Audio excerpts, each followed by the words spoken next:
நீங்கள் பார்த்துக் கொண்டிருப்பது NN TV, நாட்டுக்கோட்டை நகரத்தார் டிவி குழுமத்திலிருந்து மற்றொரு யூடியூப் சேனல். சப்ஸ்கிரைப் செய்யுங்கள், லைக் செய்யுங்கள், ஷேர் செய்யுங்கள். NN TV. ஸோ இயற்கைக்கு மாறாக நம்ம எதுவுமே செய்ய முடியாது. வழுக்கை விழுகணும் அப்படிங்கிறது இயற்கை நம்ம விதியில் இருந்தால் அதை நம்ம அவன் அருளாலே அவன் தாள் வணங்கி அதை நம்ம ஏற்றுக்கணும். இல்லை, இன்ஃபேக்ட் வழுக்கையே நிறைய பேருக்கு அழகாக இருக்கும். அதே மாதிரி முடி இந்த ஹேர் டை போடுறதும் ரொம்ப மிகப்பெரிய ஆபத்து, புற்றுநோயெலாம் வருது. ஸோ டை போடாமல் இருக்கிறது நல்லது. நம்ம இயற்கையாக நமக்கு முடி கருமையை வெள்ளையாயிடுச்சு அப்படின்னா நம்ம ஏற்றுக்கணும். அதை முடி கருமையாக இருக்கிறது இளமையின் அடையாளம்னு நினச்சிக்க கூடாது. எண்ணெய் தேய்ச்சி குளிக்கிறது முக்கியமாக குழந்தைங்களுக்கு தயவு செஞ்சு பண்ணவே கூடாது. நாங்கள் பார்க்குற வரைக்கும் இந்த சாம்பிராணி போடுறது, எண்ணெய் தேய்ச்சி குளிப்பாட்டுறது அதெல்லாம் பண்ணால் குழந்தைங்களுக்கு பிராங்கியல் ஆஸ்மா ரொம்ப ரொம்ப ஜாஸ்தியாக இருது, நிமோனியா நிறைய வருது. அதனால் அந்த பழக்கம் எண்ணெய் தேய்ச்சி எஸ்பெஷலி பிறந்த குழந்தைக்கு சாம்பிராணி போடுறது, வீட்டுக்குள்ளேயே ஊதுபத்தி சாம்பிராணி ஏற்றுறதெல்லாம் அவாய்ட் பண்ணால் வீசிங் குழந்தைங்களுக்கு வரதை ரொம்ப தடுக்க முடியுது. அதனால் எண்ணெய் தேய்ச்சி கண்டிப்பாக குளிப்பாட்ட வேண்டாம் குழந்தைங்களெல்லாம். அது எல்லோரும் நினச்சிப்பாங்க ஆஸ்டியோபோரோசிஸ், போன் ஸ்ட்ரென்த் ஸ்ட்ராங்காக இருக்கணும், கால்சியம் டேப்லெட் சாப்பிட்றேன் டாக்டர். ஒரு கண்ட்ரோல் இல்லாமல் கால்சியம் டேப்லெட் வெறுமனே சாப்பிட்டுட்டு இருந்தீங்கன்னா அது அதிகமாகி ரீனல் ஸ்டோன், கிட்னி ஸ்டோனில் தான் போய் முடியும், போனுக்கு போகாது. நீங்கள் சாப்பிட்ற கால்சியம், ரிச் இன் கால்சியம் எதுவாக இருந்தாலும் அது போனுக்கு போகணுன்னா 3 வேணும். ஒன்று ப்ரோட்டீன், நல்ல ப்ரோட்டீன் ஸ்ட்ரக்சர், போனுக்கு ப்ரோட்டீன் வேணும். செகண்டு, இந்த கால்சியம் போனுக்கு போகணுன்னா விட்டமின் டி வேணும். ஈஸியஸ்ட் வே சன்லைட், சூரிய ஒளியை பார்க்கணும். அப்படி இல்லைன்னா சரி பரவாயில்ல, விட்டமின் டி சப்ளிமெண்ட் சாப்பிட்டுக்கலாம். ஆனால் 3வது இர்ரிப்ளேசபிள் வாக்கிங். நீங்கள் வேறு எந்த எக்ஸசைஸ் பண்ணாலும் போன் ஸ்ட்ரென்த் ஆகாது. சைக்கிளிங் பண்ணுறீங்க, ஸ்விம்மிங் பண்ணுறீங்கன்னா போன் ஸ்ட்ரென்த் ஆகாது. வாக்கிங், ஃபாஸ்ட் வாக்கிங், ஜாகிங், அதாவது உங்கள் உடம்பு மூவ் ஆகி வெயிட் பேரிங் எக்ஸசைஸ்னு சொல்லுவோம். அந்த வாக்கிங் மாத்திரம் இல்லைன்னா போன் ஸ்ட்ராங் ஆகவே ஆகாது. தற்போது நலம் நலமறிய ஆவல் நிகழ்ச்சி தொடர இருக்கிறது. இந்த நிகழ்ச்சியை துவங்குவதற்காக மருத்துவர்கள் திருமதி விசாலாட்சி முத்தையா அவர்களையும், மருத்துவர் திரு ராம சிதம்பரம் அவர்களையும், மருத்துவர் திரு முருகசுந்தரம் அவர்களையும் மேடைக்கு வருமாறு அன்போடு அழைக்கிறோம். இந்த ப்ரோக்ராமே நம்ம எல்லாருமே பயன்பெறணும் அப்படிங்கிறதுக்காக தான். நம்ம இருக்க இடத்துக்கே டாக்டர்ஸ் வந்திருக்காங்க. அவங்ககிட்ட நம்ம என்ன டவுட்டோ, நம்மளோட என்ன டவுட்டாக இருந்தாலும் நீங்கள் அதை கிளியர் பண்ணிக்கலாம்.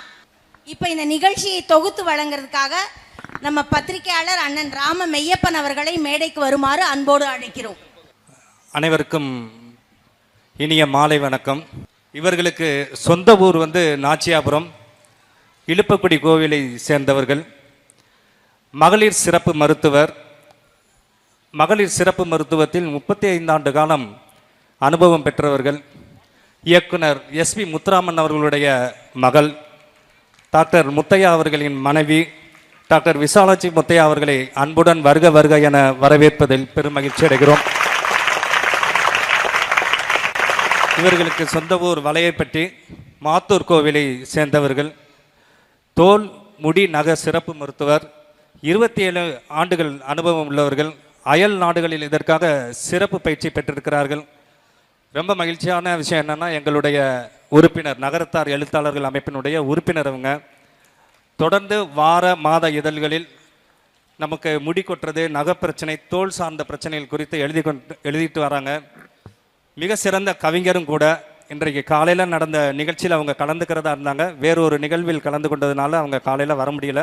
அவர்களையும் வரவேற்பதில் மிக்க மகிழ்ச்சி அடைகின்றேன். அடுத்ததாக டாக்டர் ராம் சிதம்பரம் அவர்கள். இவங்களுக்கு சொந்த ஊர் ஆத்தங்குடி, கோவில் பிள்ளையார்பட்டி. எலும்பியல் மருத்துவர் இவங்க. ஸ்போர்ட்ஸ் மெடிசனில் ரொம்ப சிறப்பு பயிற்சி பெற்றவர்கள். அதுக்கடுத்து சர்ஜன் கூட இவங்க. 28 ஆண்டு காலம் இவங்க எலும்பியல் மருத்துவத்தில் சிறப்பு பயிற்சி பெற்றவர்கள். 28 ஆண்டுகள் அனுபவம் உள்ளவர்கள். அவர்களையும் வரவேற்பதில் மிக்க மகிழ்ச்சி அடைகின்றேன். நம்ம அப்படியே நேரடியாக நிகழ்ச்சியை போயிடலாம். ஜைனா காலேஜஸ் கேட்குறாங்க. உங்களுடைய பெயர், சொந்த ஊர் சொல்லிட்டு கேள்வி. என் பேர் சௌந்தரம், சொந்த ஊர் வேகுப்பட்டி. உங்களுடைய கேள்வி? கேள்வி PCOD ரொம்ப காமனாக இருக்குது. ஸோ அது வராமல் பார்த்துக்கிறதுக்கு இப்போ ஏதாவது ப்ரிவென்டிவ் மெஷர்ஸ்? அனைவருக்கும் வணக்கம். எனக்கு வாய்ப்பளித்த அம்பத்தூர் மகளிர் குழுவினர் என்னுடைய மனமார்ந்த நன்றியை தெரிவித்துக் கொள்கிறேன். இப்போ வந்து பிசிஓடி தான் ரொம்ப முக்கியமான ப்ராப்ளமாக இருக்கிறது இப்போ உள்ள மெடிசன் ப்ராப்ளத்துலேயே. அதுக்கு மெயின் காரணம் நம்மளோட கல்ச்சரை நம்ம மாற்றிக்கிட்டு வரதுனால தான் நான் சொல்லுவேன்.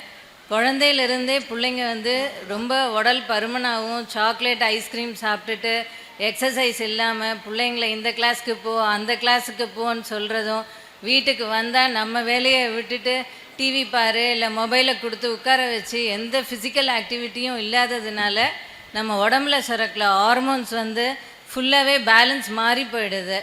பசங்க குண்டாக இருக்க பீரியட்ஸ் எல்லாம் கரெக்டாக வரமாட்டேங்குது. சின்ன பிள்ளையிலேயே சீக்கிரமாகவே வயசுக்கு வந்துடுறாங்க. அதனால் அதை ஃபஸ்ட்டு சின்ன பிள்ளைங்களிருந்தே ஃபிசிக்கல் ஆக்டிவிட்டியும் டயட்டுக்கும் நம்ம ரொம்ப ரொம்ப இம்பார்ட்டன்ஸ் கொடுத்தா தான் பிற்காலத்தில் இந்த ப்ராப்ளம் வராமல் இருக்குங்கிறது என்னோட முக்கிய கருத்து. அது மெயினாக வந்து நம்ம சின்ன பசங்களை ஃபிசிக்கல் ஆக்டிவிட்டியில் கண்டிப்பாக 1 மணி நேரமாவது வெளியில் விளையாட விடணும். டயட்டில் சாக்லேட்ஸ், ஐஸ்கிரீம், கேக்கு, மைதா சேர்ந்த பொருள்களை சின்ன பிள்ளையிலேருந்தே அதை சேர்க்க விடாமல் காய்கறி பழங்களை கொடுக்கணும். பீரியட்ஸ் இர்ரெகுலராக இருந்தால் அதை சின்னத்துலேயே உடனேவே அதை சரி பண்ணி பார்க்கணும். பசங்க இப்போ நான் சொல்கிறது அப்போதான் ஐயாலாம் முன்னாடி மாவாட்டுவாங்க, அம்மியில் அரைப்பாங்க. எங்கள் ஜெனரேஷனில் அட்லீஸ்ட்டு நாங்கள் கிரைண்டரில் போட்டோம், மிக்சியில் போட்டோம். அடுத்த ஜெனரேஷன் பார்த்திங்கன்னா மாவு பேக்கெட் வாங்கிட்டு வீட்டுக்கு போனாங்க. இப்போ பார்த்தா ஸ்விக்கியும் ஜொமேட்டோவும் தான் எல்லா இடத்துலையும் சுற்றிக்கிட்டு இருக்கு. அது சுத்த பார்த்தா நிறைய பிசிஓடி. நாங்கள் ப்ராக்டிஸ் ஆரம்பித்தப்போ எல்லோரும் அழகாக வருவாங்க, ப்ரெக்னென்ட் ஆகி டெலிவரி ஆகி போகும்போது ஆசையாக இருக்கும். இப்போ 80% ஆஃப் எங்ககிட்ட வர பேஷண்ட் குழந்தை இல்லைன்னு வர்றது வந்து ரொம்ப வருத்தமாக இருக்குது. நேச்சுரலாக நடக்க வேண்டிய ஒன்றை போய் இவ்வளவு வந்து நம்ம கல்ச்சர் மாறினதுனால லேக் ஆஃப் எந்த பொண்ணு ஐடியில் வேலை பார்த்தாலும் எந்த வேலையும் பார்க்குறது கிடையாது. தூங்கிறது ஆகட்டும், சாப்பிட்றது ஆகட்டும், எல்லாம் தலைகீழாக நடக்குது. அப்போ உடம்பு எவ்வளோ தான் அதை அட்ஜஸ்ட் பண்ணணுன்னு தெரியல.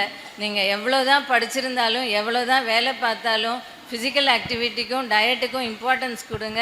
சாட்டர்டே சண்டே ஃபுல்லாக அவங்க வந்து வெளியில் சாப்பிட்றது, அவுட் சைட் ஃபுட்டு சாப்பிட்றது அதெல்லாம் கொஞ்சமாக குறைச்சிக்கங்க. நம்ம கல்ச்சரை ஃபாலோ பண்ணி அதை கரெக்ட் பண்ணினாலே அந்த பிசிஓடி சரியாயிடும். பிசிஓடி இருந்து சில பேருக்கு ஹார்மோன் ப்ராப்ளம் இருக்கதை ஒழுங்காக வைத்தியம் பண்ணால் நிச்சயமாக சரியாக போகும். அதோட மெயின் பேசிக் வந்து exercise and diet. Doctors help பண்ணுறதையும் மாத்திரையும் சாப்பிட்டுட்டு அதை ஃபாலோ பண்ணணும். அதனால் நம்ம தான் அதை மாறணுன்னா கண்டிப்பாக பிசிஓடியை இங்கேருந்து நம்ம வெஸ்டர்ன் கல்ச்சரை ஃபாலோ பண்ணுறோம். ஆனால் அவங்க பண்ணுற எக்ஸசைசஸை நம்ம யாரும் பண்ணுறதில்ல. சாப்பாடை மட்டும் சீஸும் பர்கரும் சாப்பிட்டதுனால வந்த நோய் தானே தவிர இது வந்து ப்ரிவென்டபிள் டிசீஸ் தான். அதை இனிமேலாவது நம்ம மாற்றிக்குவோம். தேங்க்யூ. ஆர்த்தோ டாக்டர் கிட்ட பேசணும்னுட்டு சொல்லுங்கள். Welcome for this function. Thank you. Good afternoon. எல்லா லேடிஸ்க்கும் முட்டு வலி வருது. They are not able to sit also for a long time. அதே போல் ஈவன் காரில் போனால் கூட கால் வலிக்கிறது, உடனே இறங்க முடிய மாட்டேங்குது. At the same time back pain also. Why is this? What is the main cause for that? First of all எல்லாருக்கும் good evening. Thank you. Madam already part 1 cover பண்ணிட்டாங்க. அதாவது நம்ம கால் முட்டு வந்து நம்மளுடைய உடம்பை தாங்கிறதுக்காக அமைக்கப்பட்டது. எப்போ உங்கள் பாடி வெயிட் ஒரு அளவுக்கு மேலே போகுதோ அந்த வெயிட்டையும் சேர்த்து அது தாங்க வேண்டியிருக்குங்கிறத நீங்கள் ஃபஸ்ட்டு ஞாபகம் வச்சுக்கணும். ஸோ பாடி வெயிட் வந்து ஒரு ப்ரிடிஸ்போசிங் ஃபேக்டர். அது இல்லாமலேயும் உங்களுக்கு தேய்மானம் வரலாம், வயசான தேய்மானம் வரலாம், வேறு பல ஆர்த்ரைட்டிஸும் வரலாம். இந்த மாதிரி கீழ்வாதம், முட்டுவாதம் அது மாதிரியும் வரலாம். அதனால் இப்போ எந்த ஆர்த்ரைட்டிஸ்னாலும் உங்களுக்கு பெயின் இருக்குதுன்னு நம்ம சொல்ல முடியாது. பட் ஜென்ரலாக தேய்மானம் வர்ற முட்டு வலிக்கு காரணம் வந்து கொஞ்சம் உடற்பருமன் அதிகமாக இருக்கிறது, நம்பர் 1. நம்பர் 2 வந்து ஃபிசிக்கல் ஆக்டிவிட்டி. அதுவும் அவங்க டச் பண்ண நான் நினச்சிட்டு இருந்தேன், சொல்ல வேண்டியதெல்லாம் அவங்களே எல்லாம் கவர் பண்ணிட்டாங்களே அப்படின்னு. ஃபிசிக்கல் ஆக்டிவிட்டி ஜாயிண்ட்டுக்கு தேவை ஃப்ளெக்சிபிலிட்டி, ரெண்டாவது மசிலுக்கு தேவை ஸ்ட்ரென்த்து. இது ரெண்டையும் நம்ம கொடுக்காம இப்போ நீங்கள் எந்திரிக்கணும் அப்படின்னா டக்குன்னு எந்திரிக்கணும். உங்களால் முடியல அப்படின்னா என்ன அர்த்தம் அப்படின்னா உங்களுக்கு குவாட்ரிசெப்ஸ் பவர் இல்லைன்னு அர்த்தம். ஓகே, ஸோ முட்டு தேய்கிறது ஒன்று, ஆனால் நீங்கள் மசில்ஸையும் வீணடிக்கிறோம். ஸோ அதனால் இது ரெண்டுக்கும் சேர்த்து, அதாவது உடம்பு வெயிட்டை குறைக்க பாருங்கள். ரெண்டாவது ஜாயிண்ட் ஃப்ளெக்சிபிலிட்டிக்கு ஒரு எக்ஸசைஸ் வேணும். அது யோகாவாக இருக்கலாம், ஸ்ட்ரெச்சிங்காக இருக்கலாம், ஸ்விம்மிங்காக இருக்கலாம், எது வேணாலும் இருக்கலாம். இல்லை நீங்கள் ரெகுலராக ஸ்ட்ரெச் பண்ணால் கூட போகிறோம். மூணாவது ஸ்ட்ரென்த்துக்கு வந்து செப்பரேட்டாக உங்களுக்கு குவாட்ரிசெப்ஸ் ஸ்ட்ரென்தனிங் பண்ணணும். ஒரு வயசுக்கு அப்புறம் ரெகுலராக கொஞ்சம் எக்ஸசைஸ் பண்ணணும், மசில் ஸ்ட்ரென்தனிங் பண்ணணும். இது 3 பண்ணிகிட்டே இருந்தீங்கன்னா உங்களுக்கு மெயின்டைன் ஆகும் ஜாயிண்ட். இதுக்கப்புறம் உங்களுக்கு பாதிப்பு இருக்குன்னா அதுக்கு ஏற்றபடி சிகிச்சையை நீங்கள் கொடுத்துக்கணும். விசையுறு பந்தினை போல் அந்த உடம்பு கேட்டிருக்காரு. அதாவது பந்தை அடித்தா திருப்பி பவுன்ஸ் ஆகிற மாதிரி நீங்கள் எந்திரிக்க முடியணும். மசில் பவர் இருந்தால் பண்ண முடியும். ஒரு கட்டத்துக்கு மேலே பார்த்தீங்கன்னா வயசாகிடுச்சுன்னா என்ன பண்ணுவாங்க எல்லோரும், அப்படியே லைட்டாக இது பண்ணிட்டு இருந்தால் அது இப்போ அந்த காலம் போயிடுச்சு. இப்போ ஆஸ்டியோபோரோசிஸ்னு ஒன்று சொல்கிறோம். எலும்பு பலகீனமாக இருந்தால் அதுக்கு ஆஸ்டியோபோரோசிஸ், மசில் பலகீனமாக இருந்தால் அதுக்கு பேர் சார்கோபீனியா. அதை பற்றி இப்போ தான் பேசிகிட்டு இருக்கோம். அதாவது மசில் வீக்னஸாக இருந்தாலும் உங்களுக்கு ரொம்ப பாதிப்பு ஏற்படும், டயர்டாகும், வேலையெல்லாம் பார்க்க முடியாது. ஸோ மசில்ஸையும் நீங்கள் கொஞ்சம் ஸ்ட்ரென்தன் பண்ணணும். சின்ன சின்ன டம்பிள், சின்ன சின்ன எக்ஸசைஸ் எதெல்லாம் முடியுமோ அதெல்லாம் பண்ணிகிட்டே இருக்கணும். இது எல்லாத்தையும் கண்டினியூஸாக பண்ணிட்டு இருந்தீங்கன்னா இதுலேருந்து தப்பிக்கலாம். டாக்டர், அதாவது வயசாயிடுச்சுன்னு நம்ம சொல்கிறோம்ல, யாருக்கு வயசாயிடுச்சு? சிஸ்டம் தான். சரி, பேசிக்கலி பாடி சிஸ்டம் தான் வயசாகுது. ஏஜ், ஹார்ட்டு, லங்ஸு, மசில்ஸ் இதெல்லாம் நீங்கள் ஆக்டிவாக வச்சுட்டிங்கன்னா 82 ஒரு வயசே கிடையாது. இல்லை இப்போ 30-40 வயதுல வந்துட்டு அதாவது எங்களுக்கு ஒரு பேஷண்ட் வராங்க, 84 வயசு இருக்கும். Last week I did a shoulder replacement. அப்போ எல்லோரும் எனக்கு சார் 84 வயசில் எதுக்கு ஆப்ரேஷன் பண்ணுறீங்க அப்படின்னு. அது ஒரு வயசே கிடையாது. 80 வயசுக்கு மேலே தான் நம்ம அந்த ஷோல்டர் ஆப்ரேஷனே பண்ணுவோம் அப்படிம்ப. அதாவது ஆக்டிவிட்டி நீங்கள் எல்லாம் பண்ணிட்டு இருக்கீங்க அப்படின்னா you are active. Physiological age, chronological age. இப்போ நம்ம எல்லாரும் பேசுகிறது குரோனலாஜிக்கல் ஏஜ். இத்தனை வயசு, இந்த வருஷம் பிறந்தோம், 80 70 அப்படி, அது மேட்டரே கிடையாது. ஃபிசியலாஜிக்கல் ஏஜ் தான் இம்பார்ட்டண்ட். நீங்கள் ஆக்டிவாக இருந்தால் போகிறோம். நன்றி. அடுத்த கேள்வி. என் கால் முட்டிக்கு கீழே ஒரே புள்ளி கருப்பாக இருக்குது, ஆனால் அரிப்பு எதுவும் கிடையாது. இப்போ அந்த 2 கால்லையும் இருக்கா? 2 கால்லையும் இருக்குது. இதுக்கு பேர் லைக்கன் அமைலாய்டோசிஸ்னு பேர். அமைலாய்டு அப்படிங்கிற புரோட்டீன் வந்து ஸ்கின்ல டெபாசிட் ஆகுது. அமைலாய்டு அப்படிங்கிறது ஏஜிங் புரோட்டீன், அது ஒரு முதுமை புரதம்.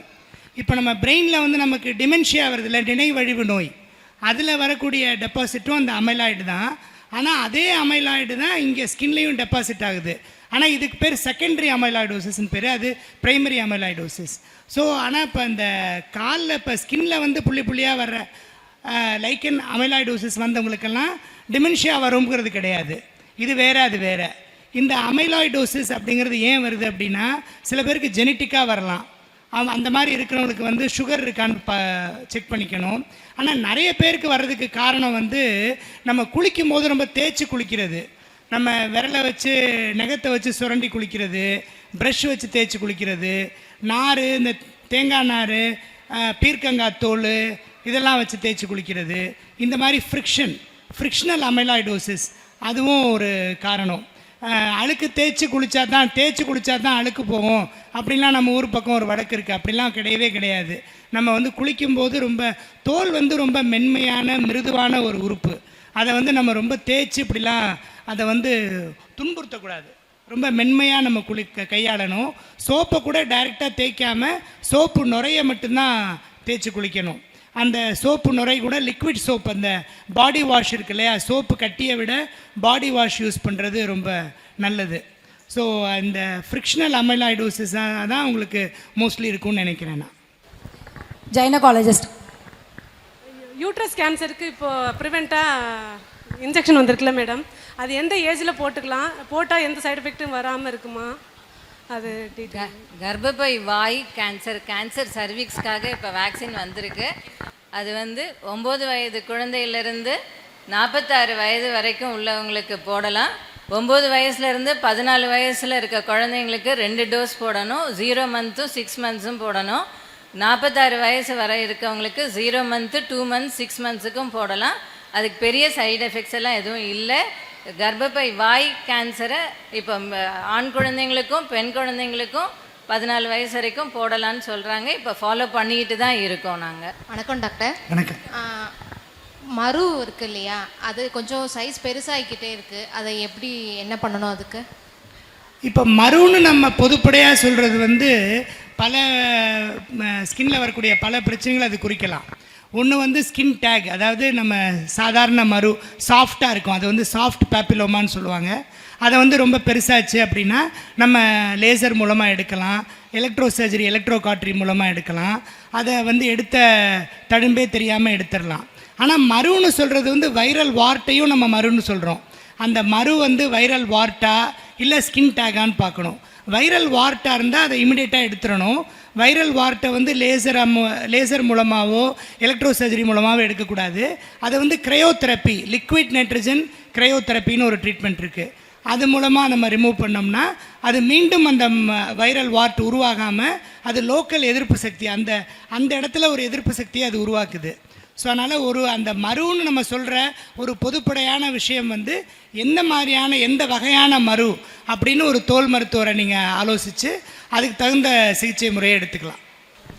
நகை கண்ணில் எல்லாம் பச்சை பச்சையாக வருது சார், வருது போகுது அப்படியே அடிக்கடி வந்துட்டே இருக்கு. எங்கே? நகை கண்ணில். நகை கண்ணில். அதாவது இப்போ நான் ஒரு முக்கியமான விஷயம் தெரிஞ்சுக்கணும். நம்ம இப்போ தோல் முடி நகத்தில் வரக்கூடிய பல பிரச்சனைகள், அதாவது தோற்ற மாற்றங்கள் எல்லாமே அறிகுறிகள் தான். மற்ற உறுப்புகள்லாம் வந்து ஒரு வியாதியை தான் குறிக்கும். ஆனால் தோல் முடி நகம் மட்டும் மற்ற உறுப்புகளோட வியாதியை இது காட்டும். ஸோ தோல் முடி நகத்துக்குன்னு தனியாக வியாதிகள்னு பெருசாக கிடையாது. அதில் தோற்ற மாற்றங்கள் எல்லாமே அறிகுறிகள் தான். ஒரு அறிகுறியும் ஒரு உடலில் ஏற்படக்கூடிய மாற்றத்தை வெளிப்படுத்துது. அது மாதிரி நகத்தை கொண்டே நம்ம வந்து 40 விதமான வியாதிகளை நம்ம கண்டுபிடிக்கலாம். இப்போ இவங்க சொன்ன மாதிரி நகத்தில் ஏற்படக்கூடிய அந்த கலர் சேஞ்ச், அந்த வந்து ஒரு கலர் மாற்றத்துக்கும் ஒரு உடலில் ஏற்படக்கூடிய மாற்றம் காரணமாக இருக்கலாம். இவங்க வந்து தோலில் வந்து நகத்தில் வந்து பச்சையாக ஏற்படுதுங்கிறாங்க. அந்த மாதிரி பச்சையாக ஏற்படுறது வந்து சூடோமோனாஸ் அப்படிங்கிற ஒரு பாக்டீரியல் இன்ஃபெக்ஷனால் வரலாம்.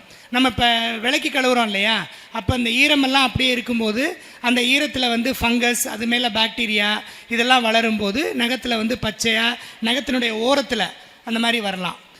அது வந்து நம்ம அதிகமாக நம்ம விரல்களை ஈரம் இல்லாமல் வச்சுக்கணும். நம்ம ஒரு ஈரமான ஒரு வேலையை செய்யும்போது எப்போவுமே இடுப்பில் ஒரு டவல் வச்சுக்கிட்டு அதை எப்போவுமே உலர்வாக வச்சுக்கணும் கையை.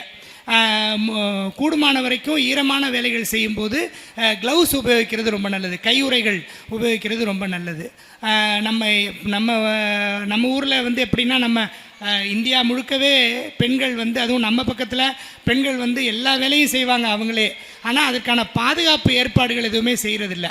ஏன்னா தோலில் வரக்கூடிய முக்கியமான ஒவ்வாமை வந்து தொடுபொருள் அல்லது படுபொருள் ஒவ்வாமை, கான்டாக்ட் டெர்மடைட்டிஸ். ஸோ நம்ம வந்து எந்த ஒரு வேலையை செஞ்சாலும் அதற்கான பாதுகாப்பு கவசங்களோடு அதை செய்யணும். நம்ம யூஸ் பண்ணுற ஸ்ட்ராங் டிட்டர்ஜென்ட்ஸு, கட் பண்ணுற தக்காளி, வெங்காயம், ஃப்ரூட் ஜூஸஸ், வெஜிடபிள் ஜூஸஸ்ஸு, எலுமிச்சம்பழம், இதெல்லாம் வந்து நமக்கு தோலில் வந்து கொஞ்ச நாளில் ஒவ்வாமை ஏற்படுத்தலாம். நம்ம யூஸ் பண்ணுற ஸ்ட்ராங் டிட்டர்ஜென்ட்ஸு, இந்த விளை கழுவுறதுக்கு யூஸ் பண்ணுற டிட்டர்ஜென்ட்ஸு, இப்போ கிச்சனை க்ளீன் பண்ணுறோன்னு சொல்லி மிஸ்டர் மசில் அது இதுன்னு ரொம்ப ஸ்ட்ராங்கான ஹார்ஷ் கெமிக்கல்ஸ்லாம் நம்ம யூஸ் பண்ணுறோம். அதெல்லாம் வந்து நமக்கு தோலில் ஒவ்வாமை ஏற்படுத்தலாம்.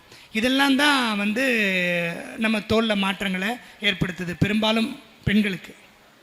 ஆர்த்தோ டாக்டர்கிட்ட ஒரு கேள்வி. ஷோல்டர் பெயின், ஒரு கை மட்டும் வலிக்கிறது, இந்த இடத்துல கொஞ்சம் வீக்கமாக இருக்குது, கை தூக்க முடியாத அளவுக்கு. அடி எதுவும் படலை.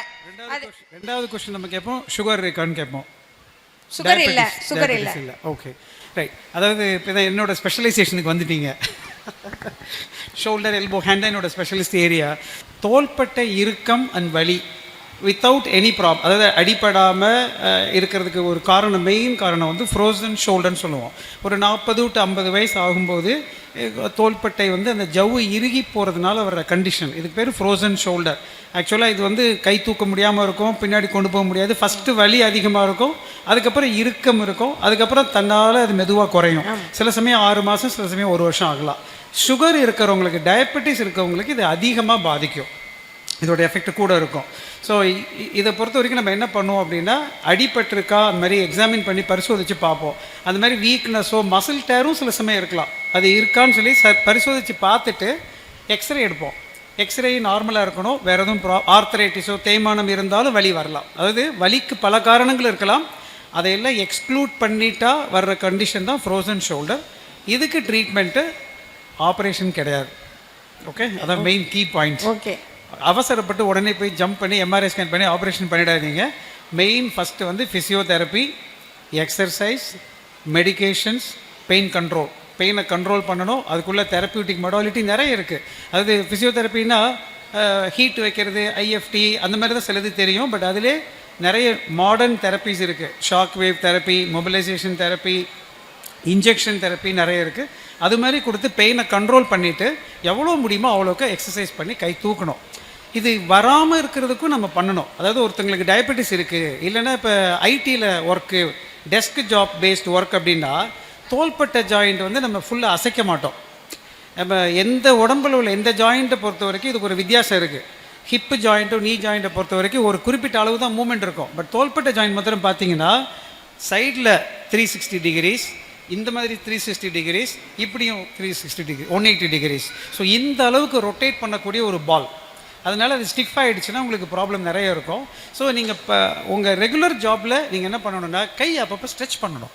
You should not. அப்போ என்ன பண்ணுவோம்ப்பா, சாதாரணமாக டெஸ்க்லேயே உட்காந்து IT professional 8 hours desk job பண்ணிவிட்டு கை தூக்க முடியல, வலிக்குது அப்படின்னா it doesn't make any sense. அதனால் இன்பிட்வீன் ஒரு 1 hour 2 hours நடுத்தடவை போய் ஸ்ட்ரெச்சஸ் பண்ணணும். அப், பின்னாடி, பேக், இந்த மாதிரி ஒரு கைக்கு ஸ்ட்ரெச்சஸ் கொடுத்துட்டே இருந்தீங்கன்னா ஸ்டிஃப்னஸ் வராமல் இருக்கும். Thank you sir. Skin doctor. ஃபேஸில் மெயினாக ஃபோர்ஹெட்டில் பொறி பொறியாக ஏன் வருது, அது எப்படி ஸ்டாப் பண்ணுறது? இந்த ஃபேஸில் மட்டும், ஃபோர்ஹெட்டில் நெத்தியில் மட்டும் பொறி பொறியாக வர்றதுக்கு காரணம் வந்து, முக்கியமான காரணம் வந்து டேண்ட்ரஃப், பொடுகு. பொடுகு வர்றதுக்கு முக்கியமான காரணம் வந்து நம்ம தலையில் எண்ணெய் சுரப்பு அதிகமாக இருக்கிறது. ஒரு முடிக்கும் ஒரு எண்ணெய் பாட்டில் கடவுள் கொடுத்துருக்காரு. அதுக்கு பேர் பைலோ செபேஷியஸ் யூனிட்னு பேர். அது தொடர்ந்து அந்த செபேஷியஸ் கிளாண்ட் வந்து சீபம்ங்கிற ஆயிலை சுரந்துக்கிட்டே இருக்கும். அந்த சீபம்ங்கிற ஆயில் வந்து நமக்கு நன்மை செய்யக்கூடியது, அது ஒன்றும் தீமையானது இல்லை. அந்த சீபம்ங்கிற ஆயில் நம்ம உடம்புல சுரந்துகிட்டே இருக்கிறதுனால தான் நம்ம தோல் வந்து மிருதுவாகவும் மென்மையாகவும் எப்போவுமே இருக்குது. ஸோ இந்த டேண்ட்ரஃப் வந்து எதனால் வருது அப்படின்னா, இந்த ஆயில் செக்ரேஷன் அதிகமாக சுரந்துகிட்டே இருக்கும்போது அதை நம்ம டெய்லி வாஷ் பண்ணாமல் இருக்கிறது தான். நம்ம என்ன நினைக்கிறோம், டெய்லி தலை குளித்தா முடி கொட்டும், டெய்லி தலை குளித்தா சளி பிடிச்சிக்கும், டெய்லி தலை குளித்தா அது வந்துடும் இது வந்துடும்னு தவறான மூட கருத்துக்கள் நிறைய இருக்குது. ஸோ டெய்லி தலை குளித்தாலே டேண்ட்ரஃப் குறைஞ்சிரும். டேண்ட்ரஃப் குறைஞ்சாலே இந்த நெத்தியில் ஒன்றை மாதிரி வயசு பசங்க அந்த ஒரு 12 வயசுலேருந்து ஒரு 20 வயசு வரைக்கும் இந்த நெத்தியில் பொறி பொறியாக வர்றது தானாகவே குறைஞ்சிரும். ஸோ இதுக்கு பேர் வந்து செபோரிக் டெர்மடைட்டிஸ்னு பேர். ஓகே, ஆர்த்தோவை கேட்குறேன், ஆனால் பொதுவாக எல்லா மருத்துவர்களுக்கும் உள்ள கேள்வி தான் அது. பெண்களுக்கு வந்து ஆர்த்தோ ப்ராப்ளம் நிறைய வருது. அதில் வந்து மன அழுத்தத்தினால இந்த நோயினுடைய தன்மை அதிகரிக்குமா? டிப்ரெஷன் இருக்கவங்களுக்கு அதிகமாக இருக்குமா? கண்டிப்பாக அதிகரிக்கும். அதாவது மன அழுத்தத்தினாலே உங்களுக்கு ப்ராப்ளமும் வரலாம், மற்ற ப்ராப்ளம் இருக்கிறதுனாலேயே மன அழுத்தமும் வரலாம். ரெண்டுக்கும் ஒன்றுக்கு அப்படி ஒன்றுக்கு சுற்றியும் வரலாம். ஓகே, சரி. இப்போ ஒருத்தவங்களுக்கு வந்து இன்னொரு பிரச்சனை இருக்குது. நம்ம இப்போ ஒரு ஜென்ஸுக்கு ஒரு ப்ராப்ளம்னா உடனே ஹாஸ்பிட்டலுக்கு வந்துடுவாங்க. ஓகே, அதே ப்ரொபோர்ஷனேட் ப்ராப்ளம் லேடிஸ்க்கு இருக்குன்னா அவங்க வர்றது எண்டு ஸ்டேஜில். நான் சொல்கிறது ஆர்த்தோபீடிக்கா. அப்போ ஒரு ஷோல்டர் பெயின் இருக்குது அப்படின்னா ஒரு ஆஃபீஸ் போகிற ஜென்டில்மேன் உடனே வந்துடுவார். முடியல, கை தூக்க முடியல, என்னால் விளையாட முடியல அப்படின்னு வந்துடுவார். அதே இது அவங்க லேடிஸ்க்கு இருக்குன்னா அதை முத்தி போய் கையை சுத்தமாக போக முடியாமல் தேஞ்சு போய் இந்த லெவல் வந்தோடனே பெயின் இருக்குது, ஆப்ரேஷன் இல்லாமல் பண்ண முடியுமா அப்படிம்பா. அதாவது அவங்க சகிச்சுக்கிட்டே போவாங்க. அதே மாதிரி செகண்ட் வந்து பேக் பெயின். ஒரு back pain, hip joint pain அதெல்லாம் வந்தது அப்படின்னா அதை சொல்லாமே வச்சுருந்து சகிச்சுக்கிட்டே நின்றுக்கிட்டே வேலை பார்த்து அதனாலே உங்களுக்கு டிப்ரெஷன் வரும். ஸோ இப்போ நம்ம பார்க்கும்போது டிப்ரெஷன் எலிமெண்ட்ஸ் எதாவது இருந்ததுன்னா அதையும் சேர்த்தே நம்ம மெடிக்கேஷன் கொடுத்து ஆர்த்தோபீடிக் ட்ரீட்மெண்ட்டையும் பண்ணுவோம். ஐ திங்க் வேறு எதுவும் அண்ணே சொன்ன மாதிரி நம்ம பெண்கள் வந்து முடி கொட்டினா உடனே வந்துடுவாங்க டாக்டர்கிட்ட. முட்டு வலி வந்தால் ரொம்ப லேட்டாக தான் டாக்டர்கிட்ட போவாங்க. ஸோ எது ப்ரையாரிட்டின்னு நம்ம பார்க்குறோம். ஏன்னா அண்ணே சொன்ன மாதிரி எல்லா வியாதிக்குமே மன அழுத்தம் ரொம்ப காரணம். ஒரு பெரிய ஆங்கில மருத்துவர் சொன்னார், நீ வந்து ஒரு மருத்துவன் வந்து உடலையும் மனசையும் பிரித்து பார்த்தா அவன் நல்ல மருத்துவனே இல்லை அப்படின்னு. ஸோ உடல் வியாதிகளுக்கு பெருமளவு காரணம் மனம்தான். என்ன கேட்டால் 99 எழுத்தாளர்களுக்கு சொல்லுவாங்க, எழுத்து வந்து 99% இன்ஸ்பிரேஷன், 1% ஹார்ட் ஒர்க்குன்னு. அது மாதிரி வியாதிகளுக்கு 99% காரணம் மனசு தான். பெரும்பாலான பேர் வந்து மருந்துகளே இல்லாமல் மன உறுதியினாலேயே வியாதியை வென்றிருக்காங்க, நோயை வென்றிருக்காங்க. வள்ளுவரே மருந்தன வேண்டாவாம் யாக்கைக்குங்கிறாரு. ஸோ மனம் வந்து ரொம்ப முக்கியமான விஷயம். மன அழுத்தம் சேராமல், அதுவும் நம்ம பெண்களுக்கு மன அழுத்தம் ரொம்ப ஜாஸ்தி. ஸோ மன அழுத்தத்தை வந்து நம்ம எப்படிலாம் ரிலீவ் பண்ணலாங்கிறத யோசித்து அதை பண்ணணும். கைனகாலஜிஸ்ட். இடுப்பு அழற்சி நோய் அப்படின்னா அதுக்கு என்ன பண்ணணும்? Pelvic inflammatory disease. Pelvic inflammatory disease வந்து இன்ஃபெக்ஷன்னால் வர்றது தான். ரீப்ரொடக்டிவ் ஏஜ் குரூப்பில் வந்து அந்த இன்ஃபெக்ஷன் காமனாக இருக்கலாம். ஸோ அது வந்தாலும் பெரிய ப்ராப்ளம்லாம் ஒன்றும் இல்லை. அதை கரெக்டாக வைத்தியம் பண்ணால் சரியாக போயிடும். எந்த இன்ஃபெக்ஷன்னால் வருதுங்கிறது அது செக்ஷுவலி டிரான்ஸ்மிட்டடாக இருக்கும் முக்கால்வாசி. யூரினரி இன்ஃபெக்ஷன்னாலையும் வரலாம். ஏஜ் ஆகிட்டு பெல்விக் இன்ஃப்ளமேட்டரி டிசீஸ் எல்லாம் எதுவும் இருக்குதுன்னு சொன்னால் வேறு ஏதாவது காரணம் இருக்காங்கிறத கண்டிப்பாக பார்க்கணும். கீலாய்டு இருக்குதுங்க. இது நல்ல கேள்வி. கீலாய்டு வந்து நம்ம ஆஃப்ரிக்கன்ஸுக்கு வந்து 80% இருக்குது, இந்தியன்ஸுக்கு 40% இருக்குது. அதில் அன்ஃபார்ச்சுனேட்லி நம்ம செட்டிய வீட்டில் வந்து நிறைய பேருக்கு கீலாய்டல் டெண்டன்சி இருக்குது. அது ஒரு ஜெனட்டிக் டெண்டன்சி. கீலாய்டு வந்து இப்போ நமக்கு ஒரு காயம் ஏற்படுது, அந்த காயம் ஆறும்போது அந்த தழும்பு வந்து ஆட்டோமேட்டிக்காக பெரிய தழும்பாயிடும். அந்த கீலாய்டில் 2 விதம் இருக்குது. ஒன்று ஹைப்பர்ட்ரோஃபிக் ஸ்கார் அப்படின்னு ஒன்று இருக்குது, கீலாய்டுன்னு ஒன்று இருக்குது. ஹைப்பர்ட்ரோஃபிக் ஸ்காரை குணப்படுத்துறது ரொம்ப ஈஸி. அது வந்து ரொம்ப வேகமாக வளராது. அதுக்கு சில இன்ஜெக்ஷன்ஸ்லாம் போட்டால் சரியாக போயிடும். ஆப்ரேஷன் பண்ணும்போதே அதுக்கு வந்து நம்ம ட்ரீட்மெண்ட் எடுத்துக்கிட்டால் சரியாயிடும். ஆனால் அந்த கீலாய்டுங்கிறது அப்படி இல்லை. காயமே இல்லாமல் கூட உடம்புல ஒரு சின்ன கொப்பளம் வந்து ஆறுனா கூட அது கீலாய்டாக மாறலாம். முகப்பரு வந்து முதுகுலெல்லாம் வரும்போது அது வந்து கீலாய்டாக மாறலாம். கழுத்தினுடைய பின்பக்கத்தில் ஆக்னி கீலாய்ட்ஸ் வரலாம். ஸோ கீலாய்டுங்கிறது வந்து காயம் இல்லாமல் கூட வரலாம். அந்த தழும்பு உருவாச்சுன்னா அது வேகமாக வளரும். ஒரு கேன்சர் புற்று மாதிரி, புற்றுநோய் கட்டி மாதிரி அந்த கீலாய்டு வந்த இடத்துல வேகமாக வளர்ந்துக்கிட்டே இருக்கும். நிறைய பேருக்கு இந்த பைபாஸ் சர்ஜரி பண்ண பிறகு நெஞ்சிலெல்லாம் பார்த்திங்கன்னா பெருசாக வளர்ந்துடும். 2 பக்கமும் அந்த சதையை பிடிச்சி இழுக்க ஆரம்பிச்சிடும். இந்த கீலாய்டு வந்து ரொம்ப ஒரு பெயின்ஃபுல்லான ஒரு சங்கடமான ஒரு பிரச்சனை. ஆனால் இந்த கீலாய்டை வந்து நம்ம ரொம்ப எளிமையாக இந்த லிக்விட் நைட்ரஜன் கிரையோதெரப்பின்னு சொன்னேன் இல்லையா, அது மூலமாக அதை குணப்படுத்தலாம். இதில் முக்கியமாக நம்ம தெரிஞ்சுக்க வேண்டியது என்னென்னா, நிறைய சமயங்களில் வந்து மருத்துவர்களே அந்த தப்பு பண்ணிடுறாங்க. கீலாய்டுன்னு அதை ஆப்ரேட் பண்ணிடுறாங்க. கீலாய்டை ஆப்ரேட்டே பண்ணக்கூடாது. ஏன்னா நான் ஏற்கனவே சொன்ன மாதிரி எந்த ஒரு காயம் பட்டாலும், நகை கீறல் பட்டால் கூட, இல்லை சாதாரணமாக ஒரு கொப்பளம் வந்தால் கூட கீலாய்டு வந்துடும். அப்படிங்கிறதுனால கீலாய்டு வந்தால் ஆப்ரேட் பண்ணி எடுக்கவே கூடாது. கீலாய்டு ஒரு கட்டின்னு நினச்சி அதை ஆப்ரேட் பண்ணால் அது ரொம்ப முன்னாடி இருந்ததை விட மோசமாகிடும். ஸோ கீலாய்டு வந்துச்சு அப்படின்னா அது ஆரம்ப ஸ்டேஜ்லேயே லிக்விட் நைட்ரஜன் கிரையோதெரப்பி பண்ணால் கொஞ்சம் கொஞ்சமாக சாஃப்டாகி அது அதோடைய சைஸ் குறைஞ்சிக்கிட்டே வரும். அதுக்கப்புறம் வந்து ஒரு இன்ட்ராலீஷனல் ஸ்டீராய்டுன்னு ஒரு இன்ஜெக்ஷன் இருக்குது. அதை போட்டோம்னா முழுமையாக அதை ஃப்ளாட் பண்ணலாம். நிறைய சிலிக்கான் ஜெல் ஷீட் அதெல்லாம் இருக்குது, அதுவும் ரொம்ப யூஸ்ஃபுல்லாக இருக்கும். இதில் முக்கியமாக ரொம்ப நம்ம ஞாபகத்தில் வச்சுக்க வேண்டியது என்னென்னா, நம்ம தமிழ் மருத்துவத்தில் இருக்கிற ஒரு மூலிகை வல்லாரைன்னு ஒரு கீரை இருக்குது. வல்லாரை, அதாவது சென்டல்லா ஏஷியாட்டிக்கா, ஹிந்தியில் வந்து பிரம்மின்னு சொல்லுவாங்க. இந்த வல்லாரை கீரைக்கு வந்து காயங்களை ஆற்றக்கூடிய தன்மை ரொம்ப சிறப்பாக இருக்குது. கீலாய்டு வராமல் ப்ரிவெண்ட் பண்ணக்கூடிய தன்மையும் இருக்குது. கீலாய்டு வந்தாலும், ஹைப்பர்ட்ரோஃபிக் ஸ்கார் வந்தாலும் அதை குணப்படுத்தக்கூடிய ஆற்றலும் நிறைய இருக்குது. ஸோ வல்லாரை வந்து இப்போ மாத்திரையாகவும் கிடைக்கிது, வல்லாரை களிம்பாவும் கிடைக்கிது. ஸோ இந்த வல்லாரை, இந்த சென்டல்லா ஏஷியாட்டிக்காங்கிறது ஒரு நம்ம தமிழ் மருத்துவத்திலேருந்து நம்மளுடைய மண்ணில் கிடைக்கிற ஒரு முக்கியமான ஒரு அருமருந்து, ஒரு வரம் கீலாய்டுக்கு. ஆர்த்தோ டாக்டர், இது கீலாய்டை பற்றி நல்லா எக்ஸ்பிளைன் பண்ணிங்க விளக்கமாக. ஆப்ரேஷன் பண்ண பிறகு கீலாய்டு வரும். நீங்கள் சொன்ன மாதிரி நான் பார்த்துருக்கேன், நம்ம பீப்புளுக்கு கொஞ்சம் அதிகமாக பேட் ஸ்காரிங் வரும். ஸோ ஆப்ரேஷன் பண்ண போகிறீங்க அப்படின்னா டாக்டர்கிட்ட நீங்கள் 2 சஜஸ்ட் பண்ணலாம். ஒன்று வந்து என்ன சாய்ஸ் ஆஃப் சூச்சரிங் ஃபார் ஸ்கின், அதாவது ஸ்டிச்லெஸ் சர்ஜரி கூட பண்ணலாம். ஸ்டிச் நிறைய போடும்போது அது எல்லாம் இரிட்டேஷன் ஆகி இன்னும் நிறைய கீலாய்டு வரும். ஸோ வி டூ நார்மலி நான் அதுக்கு என்ன பண்ணுவோம் அப்படின்னா, சப்கியூட்டிகுலராக ஒரு ஸ்டிச் ரன் பண்ணிவிட்டு ஒட்டிடுவோம். அது பேசிக்கலி க்ளூ மாதிரி வச்சு ஒட்டிடுவோம். ஸ்டிச்சே இருக்காது, ஸ்டிச் எடுக்க வேண்டிய தேவையும் இருக்காது. அது ஒன்று, அது நீங்கள் சஜஸ்ட் பண்ணலாம் உங்கள் டாக்டர்ஸ்ட்ட, ஏன்னா அவங்களுக்கு அவ்வளோ அவேர்னஸ் இருக்காது. செகண்ட் வந்து சிலிக்கான் ஜெல் ஷீட், அது நம்ம யூகேயில் இருந்த டைம்லேருந்து நான் யூஸ் பண்ணிகிட்டு இருக்கேன். Fantastic result. ஒரு ஜெல் ஷீட்டு போகிறோம், அதை நீங்கள் போட்டுட்டிங்கன்னா ஒரு 2 வீக்ஸுக்கு வரும். அதனால் I have found it very useful. மூணாவது வந்து சன்லைட் எக்ஸ்போஷர், அது நீங்கள் டச் பண்ணியிருப்பீங்கன்னு நினச்சி. சன்லைட் எக்ஸ்போஷர் வந்து பண்ணிங்கன்னா ரொம்ப கருப்பாயிடும் ஸ்கார். ஸோ அதனால் கொஞ்சம் கவர் பண்ணி வச்சுக்கலாம் அந்த ஸ்கார் ஏரியாவை. சரி, கொஷின்ஸ்க்கு போகலாம். கீலாய்டு வந்து இப்போ நம்ம இந்த காது குத்துறது ரொம்ப பெரிய ட்ரெண்டாக இருக்குது. கடவுள் குத்துறதுக்குன்னு கொடுத்த ஒரே இடம் இதுதான். ஆனால் அதை விட்டுட்டு நம்ம வரிசையாக குத்துறோம் மேலே கீழே எல்லாம். இப்போ உடம்புலையும் குத்த ஆரம்பிச்சிட்டாங்க, பாடி பியர்சிங் எல்லாம். ஸோ இந்த இடத்துல குத்தாமல் வேறு எங்கே குத்துனாலும் கீலாய்டு வரும், 100% வரும். ஸோ காது குத்துறதுக்கு வந்து இந்த இயர் லோபியூல் அப்படிங்கிற இந்த சாஃப்ட் ஸ்கின் மட்டும்தான் குத்தலாம். அங்கேயும் சில பேர் கீழாய்டு வரும். கீழாய்டு வந்துருச்சுன்னா நம்ம எதுவுமே எந்த விதமான தோடும் போட்டுக்க முடியாது. ஸோ அதனால் ரொம்ப கேர்ஃபுல்லாக இருக்கணும். கண்ட இடத்துலையும் காது குத்துறது இதெல்லாம் பண்ணக்கூடாது. Ortho doctor. வணக்கம். வணக்கம். எனக்கு வந்து ஸ்பைனல் கார்டில் வந்து 2 எலும்பும் வந்து உரசுது. அது நடுவில் ஒரு நரம்பு வந்து ஊடால வருது. அது இந்த இடது காலில் வந்து எனக்கு விரல் வரையே இழுக்குது. அது நான் சௌந்தரபாண்டியன் டாக்டர்கிட்ட காட்டினோம். அவங்க வந்து ஆப்ரேஷன் சொன்னாங்க. நான் வேண்டான்னு சொல்லிட்டு வந்துட்டேன். அப்போ இன்னொரு டாக்டர்கிட்ட காட்டினோம். அவங்க வந்து இந்த எக்ஸசைஸ் பண்ணுங்கள் சரியாயிரும் அப்படின்னு சொல்கிறாங்க. அது என்ன பண்ணுன்னு தெரில. அதனால் சாஞ்சாதான் உட்கார முடியும். ரொம்ப நேரம் உட்காந்துருக்க முடியாது. வலி அதிகமாக இருக்குது.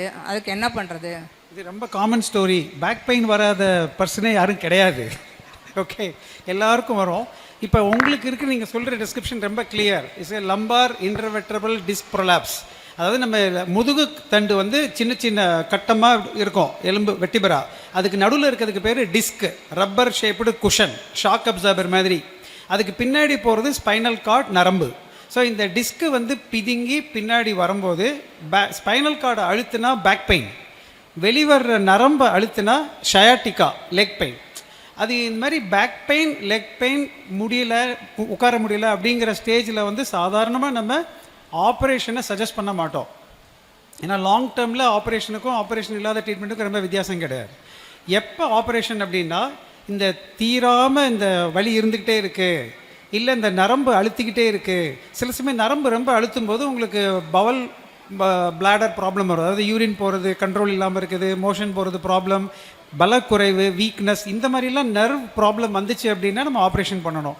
தொடர்ந்து பெயின் இருந்தால் ஆப்ரேஷன் பண்ணணும். இது 2 இல்லாத சமயத்தில் நமக்கு இந்த மொடாலிட்டிஸே போகிறோம். அதாவது ஒரு பெல்ட் சப்போர்ட்டுக்கு கொடுப்பாங்க. Local physiotherapy, shock wave therapy, IFT therapy, இந்த மாதிரி மசில்ஸ் ரிலாக்ஸ் பண்ணுறதுக்கு ட்ரீட்மெண்ட் கொடுப்போம். எக்ஸசைஸ், அதாவது ஸ்ட்ரென்தனிங், அதாவது இப்போ லம்பார் ஸ்பைனுக்கு பொறுத்த வரைக்கும் ஃப்ரண்ட்லேயும் ஸ்ட்ரென்தனிங் பண்ணணும்.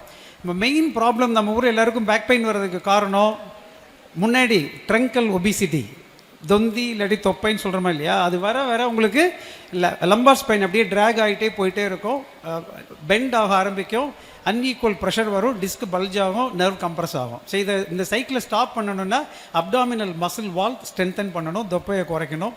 ப்ளஸ் வந்து எக்ஸசைஸ், இதெல்லாம் பண்ணாலே உங்களுக்கு கண்டிப்பாக குணம் இருக்கும். இன்னும் கொஞ்சம் வெயிட் பண்ணலாம், அதனால் ஒன்றும் தப்பு கிடையாது. 2வது, அப்படி முடியாத பட்சத்தில் ஆப்ரேஷன் பண்ணணும்னா அந்த ஆப்ரேஷனும் இப்போ மேஜர் ஆப்ரேஷன் கிடையாது. அதை இப்போ கீஹோலில் பண்ணலாம். கீஹோல் சர்ஜரி பண்ணி அந்த டிஸ்கை மாத்திரம் எடுக்கலாம். ஒரு டே கேர் ப்ரொசீஜர், ஸ்டிச் கூட கிடையாது. அதை மாத்திரம் எடுத்தோன்னா பெயின் குறைஞ்சிடும். ஸோ ஆப்ரேஷனை பற்றி பயப்படவும் வேண்டாம், அந்த ஆப்ரேஷனை தள்ளி போடவும் பார்க்கலாம். டாக்டர் வணக்கம். வணக்கம். முடி உதிருது, காலில் பித்த வெடிப்பு வருது. என்னடா இன்னும் முடி உதிரை பற்றி கேள்வி வரலையேன்னு நினச்சேன். இந்த நான் முன்னாடி சொன்ன மாதிரி நம்ம தோல், முடி, நகத்தில் வரக்கூடிய அறிகுறிகள் எல்லாமே நம்ம உடம்பில் ஏற்படக்கூடிய பிரச்சனைகளை வெளிப்படுத்தக்கூடியது தான். இந்த முடி உதிர்தல் அப்படிங்கிறது ஒரு நோய் இல்லை, அது ஒரு அறிகுறி. இந்த முடி உதிர்தல்ங்கிற அறிகுறி எதனால் ஏற்படுது அப்படின்னு நம்ம பார்க்கணும். ஸோ அதனால தான் இப்போ என்ன பண்ணுறாங்க, இந்த முடி உதிர்ந்தால் இந்த எண்ணெயை தடவுனா சரியாயிடும், அந்த எண்ணெயில் இதெல்லாம் கரைச்சி காய்ச்சி கருவேப்பிலை, சின்ன வெங்காயம் இதெல்லாம் போட்டு காய்ச்சி தடவுனா நல்லாயிரும், செம்பருத்தி போட்டு காய்ச்சி தடவுனா நல்லாயிரும், அப்படிங்கிற விஷயங்கள்லாம் வந்து வேலை செய்யாமல் போகிறது இதனால தான். முடி உதிர்தல் அப்படிங்கிறது ஒரு அறிகுறி. அதற்கான காரணங்கள் என்னென்னு பார்க்கணும். இப்போ ஒரு பெண்ணுக்கு முடி உதிருது அப்படின்னா அதுக்கு முக்கியமான காரணம் வந்து சத்துக்குறைவு தான். அந்த சத்துக்குறைவில் முக்கியமான சத்துக்குறைவு இரும்பு சத்துக்குறைவு. ஸோ பெண்களுக்கு வந்து இரும்பு சத்துக்குறைவு ரொம்ப ரொம்ப காமன். இன்றைக்குமே நம்ம நாடு முழுவதுமே மிக காமனான ஒரு டிசீஸ்ன்னு பார்த்தா அது அனிமியா தான். அந்த இரத்த சோகை தான் இன்னும் நம்ம மக்களுக்கு இன்னும் இருக்குது. இந்த 21ஆவது நூற்றாண்டு முடிய போகிற கட்டத்துலையும் அனிமியா இன்னும் காமனாக இருக்குது. இது காரணம் வந்து பெண்கள் வந்து இரும்பு சத்து வந்து எடுத்துக்கிறதே இல்லை. ஒரு ஆணை விட பெண்ணுக்கு இரும்பு சத்தினுடைய தேவை அதிகமாக இருக்குது. ஏன்னா அந்த மாதம் 3 நாட்கள் மாதவிடாய் வரும்போது அவங்களுக்கு நிறைய ரத்தம் லாஸ் ஆகிறதுனால அவங்களுக்கு வந்து அனிமியா வந்து எப்போவுமே இருக்கும் இனரெண்ட்டாக. ஸோ அதனால் ஆணுக்கு தேவையான அயன் ரெக்குயர்மெண்ட்டை விட ஒரு பெண்ணுக்கு 2 மடங்கு தேவை. முடி உதிர்தல் அப்படிங்கிறது வந்து நிச்சயமாக 100% அயன் டெஃபிஷியன்சியை குறிக்குது ஒரு பெண்ணை பொறுத்த வரைக்கும். அவங்க நல்லா உணவு அருந்தக்கூடிய பெண்மணியாக இருந்தாலும் சரி, நல்ல ஆரோக்கியமான உடல்நிலை இருக்கக்கூடிய பெண்மணியாக இருந்தாலும் சரி, அவங்களுக்கு முதல் காரணம் வந்து இரும்பு சத்து குறைவாக இருக்கலாம். அந்த இரும்பு சத்து குறைவை நம்ம சரி பண்ணி அதுக்கப்புறமும் முடி உதிர்தல் இருந்துச்சு அப்படின்னா கால்சியம் சத்து குறைவு, புரோட்டீன் சத்து குறைவு, அதை பார்க்கணும். நம்ம உணவு முறையில் என்னென்னா இன்றைக்கி எல்லோரும் இன்றைக்கி என்ன சமையல் அப்படின்னு நம்ம கேட்குறோமே ஒழிய இன்றைக்கி என்ன ஊட்டச்சத்துக்களை நம்ம சமைக்கிறோம் நம்ம பார்க்குறதில்ல. இன்றைக்கி நம்ம சமைக்கும்போது எவ்வளவு கார்போஹைட்ரேட், எவ்வளவு புரோட்டீன், எவ்வளவு அயன், எவ்வளவு விட்டமின், எவ்வளவு கால்சியம் நம்ம சமைக்கிற உணவில் இதெல்லாம் எவ்வளவு இருக்குதுன்னு பார்க்கணும். ஒரு குடும்ப தலைவியாக ஒரு பெண்மணியாக இதை பண்ணாதான் நம்ம அந்த குடும்பத்தினுடைய மொத்த ஆரோக்கியமும் நல்லாயிருக்கும். ஸோ அதில் வந்து நம்ம சாப்பிடக்கூடிய உணவில் வந்து பெருமளவு புரோட்டீன் இருக்கணும். இப்போ ஆட்சி சொன்ன மாதிரி நமக்கெல்லாம் உடல் பருமன் தான் பெரிய பிரச்சனையாக இருக்குது. இப்போ இருக்கிற வாழ்வியல் கோளாறுகள், லைஃப் ஸ்டைல் டிஸார்டரில் உடல் பருமன் தான் மிகப்பெரிய கோளாறாக இருக்குது. நான் ஏன்னா நமக்கு உடல் உழைப்புக்கான தேவையே இல்லை, எல்லாத்துக்கும் மிஷின் வந்துருச்சு, எங்கே போனாலும் வண்டி வாகன வசதிகள் இருக்குது, நம்ம உடல் உழைக்க வேண்டிய அவசியம் இல்லை, உழைக்கணும்னு ஆசைப்பட்டாலும் உழைக்க வேண்டிய வாய்ப்புகள் குறைவாக இருக்குது. ஸோ அதனால் நம்ம வந்து உடற்பயிற்சி செய்யணும். நம்ம உணவு கட்டுப்பாடு, நம்ம உணவில் வந்து கார்போஹைட்ரேட்டை குறைக்கணும், புரோட்டீனை அதிகப்படுத்தணும், உடற்பயிற்சி செய்யணும். ஸோ பெண்களுக்கு முடி கொட்டுறது, முடி உதிர்றதுக்கு முக்கியமான காரணம் வந்து ஊட்டச்சத்து குறைவு. ஊட்டச்சத்து குறைவுக்கு அப்புறம் வந்து ஹார்மோனல் இம்பேலன்ஸ் இருக்கலாம், ஜெனட்டிக் ஃபேக்டர்ஸ் இருக்கலாம், அப்புறம் முக்கியமானது மன அழுத்தம். ஒரு ஆணுக்கு முடி உதிருது அப்படின்னா இந்த ஆர்டர் இதே 4 விஷயங்கள் தான் காரணம். ஆனால் அந்த ஆர்டர் மாறும். ஒரு ஆணுக்கு முடி கொட்டுது அப்படின்னா ஜெனட்டிக் ஃபேக்டர்ஸ் முதன்மையாக இருக்கும், அப்புறம் ஹார்மோனல் ஃபேக்டர்ஸ் அடுத்தாப்பில் வரும். ஆண்களுக்கும் நம்ம ஊரில் வந்து நியூட்ரிஷனல் டெஃபிஷியன்சி, ஊட்டச்சத்து குறைவு நிறைய இருக்கலாம். இப்போ நான் என்னுடைய 27 வருஷ அனுபவத்தில் வந்து பெண்களுக்கு எவ்வளவு இரும்பு சத்து குறைவு இருக்கோ அதே போல் ஆண்களுக்கும் இரும்பு சத்து குறைவு இருக்கிறத நான் பார்த்துருக்கேன். ஏன்னா நம்மளுடைய உணவு பழக்கம் அப்படி இருக்குது. ஸோ அதனால் ஆண்களுக்கும் வந்து ஊட்டச்சத்து குறைவு ஒரு காரணமாக இருக்கலாம். மன அழுத்தம் அப்படிங்கிறது ஆண்கள், பெண்கள், குழந்தைகள் எல்லாருக்குமே ஒரு காமனான ஒரு ஃபேக்டர். ஸோ இந்த 4 காரணங்கள் தான் முடி உதிர்தலுக்கு காரணமாக இருக்கும். ஸோ இப்போ முடி உதிருது அப்படின்னா நாமளே இந்த 4 காரணங்கள் நமக்கு இருக்கான்னு பார்த்து அதை நம்மளே சரி பண்ணிக்கலாம். அதை விட்டுட்டு நம்ம வந்து இப்போ என்ன பண்ணுறோம், இந்த மருத்துவர்கள் அல்லாத போலி மருத்துவத்தை நம்பி போகிறோம். அந்த எண்ணெயை தடவுறோம், இந்த எண்ணெயை தடவுறோம், விளம்பரங்களை பார்த்து கண்டதை தடவுறோம், ஒரு ஷாம்பு போட்டால் முடி உதிர்றது நின்றுதுன்னு நினைக்கிறோம். அப்படிலாம் ஒன்றுமே கிடையாது. இன்னொரு முக்கியமான விஷயம்னா முடி உதிர்தலுக்கு முக்கியமான முதன்மை காரணம் வந்து பொடுகு, டேண்ட்ரஃப். ஸோ தினம் தலை குளித்தாலே டேண்ட்ரஃப் குறைஞ்சி 33% முடி உதிர்தல் குறையும். ஸோ டெய்லி தலை குளிக்கிறதுனால நமக்கு எந்த விதமான பாதிப்பும் கிடையாது, நன்மை தான் அதிகம். அதே மாதிரி தலைக்கு நம்ம தடவுற எண்ணெய், நம்ம நினைக்கிறோம் அந்த தண்ணி ஊற்றினா பயிர் வளர்கிற மாதிரி எண்ணெய் ஊற்றினா முடி வளரும்னு. அது உண்மை இல்லை. அது ரெண்டையும் ஒன்று போல் நம்ம வந்து பார்க்கக்கூடாது. எண்ணெய் வந்து முடிக்கு மட்டும்தான், நம்ம தலையில் ஸ்கால்ப்புக்கு தேவையில்லை. நான் முன்னாடி சொன்ன மாதிரி ஒரு முடிக்கும் ஒரு ஆயில் செக்ரெட்டிங் கிளாண்ட் இருக்குது, அது தொடர்ந்து ஆயில் சுரந்துக்கிட்டே இருக்குது. ஸோ இயற்கையாகவே நம்ம உடம்புல நிறைய ஆயில் செக்ரேஷன் இருக்கிறனால நம்ம அதுக்கு மேலேயும் தலையில் எண்ணெய் வச்சு தேய்ச்சோம் அப்படின்னா எரியிற தீயில எண்ணெய் ஊற்றுற மாதிரி. ஸோ நம்ம வந்து எண்ணெய் வந்து முடிக்கு மட்டும்தான், தலைக்கு இல்லை.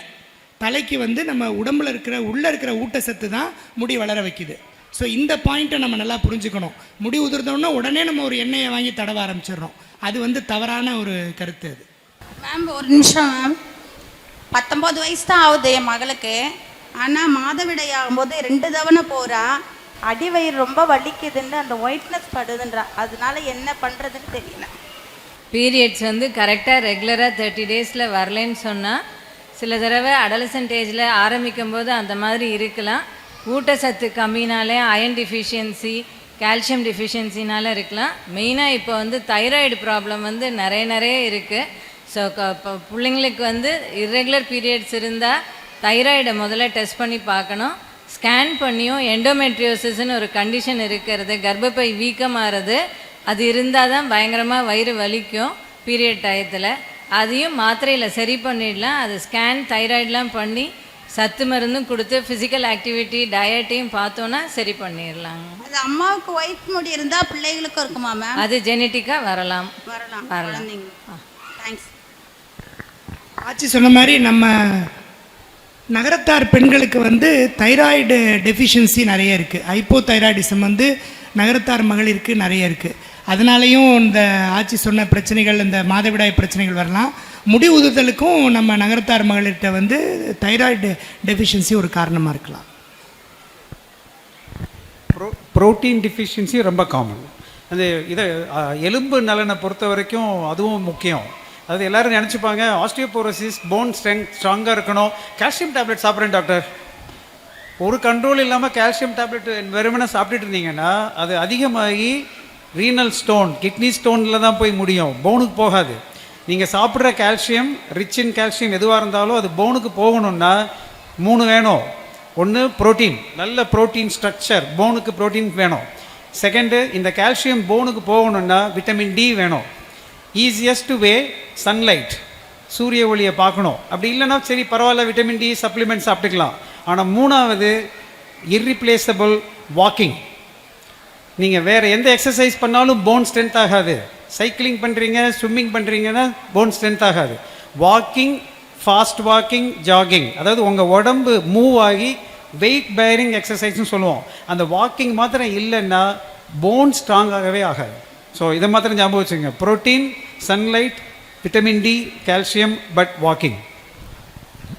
மேம் கிட்ட மேம் ஆக்சுவலாக வந்து மெனோபாஸ் டயத்தில் வந்து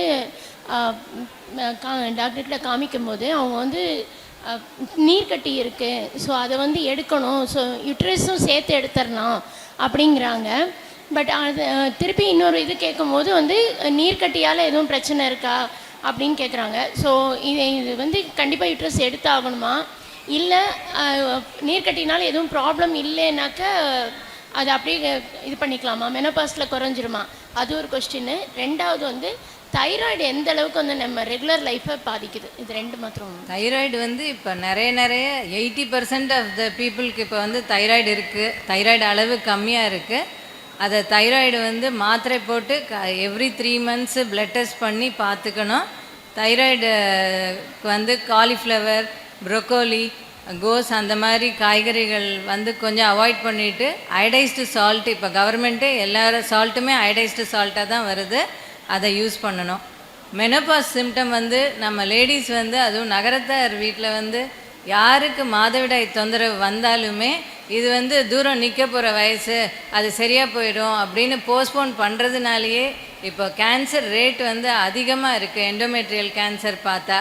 அதனால் மாதவிடாய் நிற்க போகிற வயசில் கண்டிப்பாக டாக்டரை போய் பார்க்குறது, ஸ்கேன் பண்ணுறது, தேவைப்பட்டால் அந்த உள்ளே இருக்க கர்ப்பப்பை இதில் திக்காக இருக்கும்போது அதை டிஎன்சி பண்ணி அதை பயாப்சி அனுப்புறதெல்லாம் ரொம்ப முக்கியம். அதை யாரும் சாதாரணமாக அது நிற்க போகிற வயசுன்னு சொல்லி தயவு செஞ்சு விட்டுற வேண்டாம். அது ஒன்று. இன்னொன்று வந்து கருமுட்டை பையில் வந்து இப்போ சிஸ்ட்டு இருக்குது. அந்த சிஸ்ட் வந்து சாதாரண கட்டியாகவும் இருக்கலாம், கேன்சர் கட்டியாகவும் இருக்கலாம். ஒவேரியன் சிஸ்ட்டு மட்டும் அது கேன்சராக மாறது வந்து வெளியில் சிம்டம் அவ்வளவா தெரியவே தெரியாது. கர்ப்பப்பை கேன்சர்னால் அட்லீஸ்ட்டு ப்ளீடிங் தெரியும், வயிற்ற வலிக்கும் அந்த மாதிரி. ஆனால் கருமுட்டை பையில் வர கேன்சர் வந்து அவ்வளவா தெரியவே தெரியாது. கருமுட்டை பையில் கட்டி இருக்குன்னு சொன்னாங்கன்னா அதை ரெகுலராக ஸ்கேன் பண்ணி பார்க்கணும். அதில் ஹார்மோன் லெவல் CA-125ன்னு சொல்லிட்டு டெஸ்டெல்லாம் இருக்குது. அதெல்லாம் பண்ணி அது சாதாரண கட்டி தானாங்கிறதையும் கவனமாக பார்த்து ரெகுலராக ஃபாலோ பண்ண வேண்டியிருக்கோம். இன்னொன்று வந்து கர்ப்பப்பையை சாதாரண ஃபைப்ராய்டு கட்டியோ சின்னதாக இருந்தாலுமே உடனே ஆப்ரேஷன் பண்ணணும்னு அதை எல்லாரும் வேற நினச்சிக்கிட்டே இருக்காங்க சின்ன வயசில்.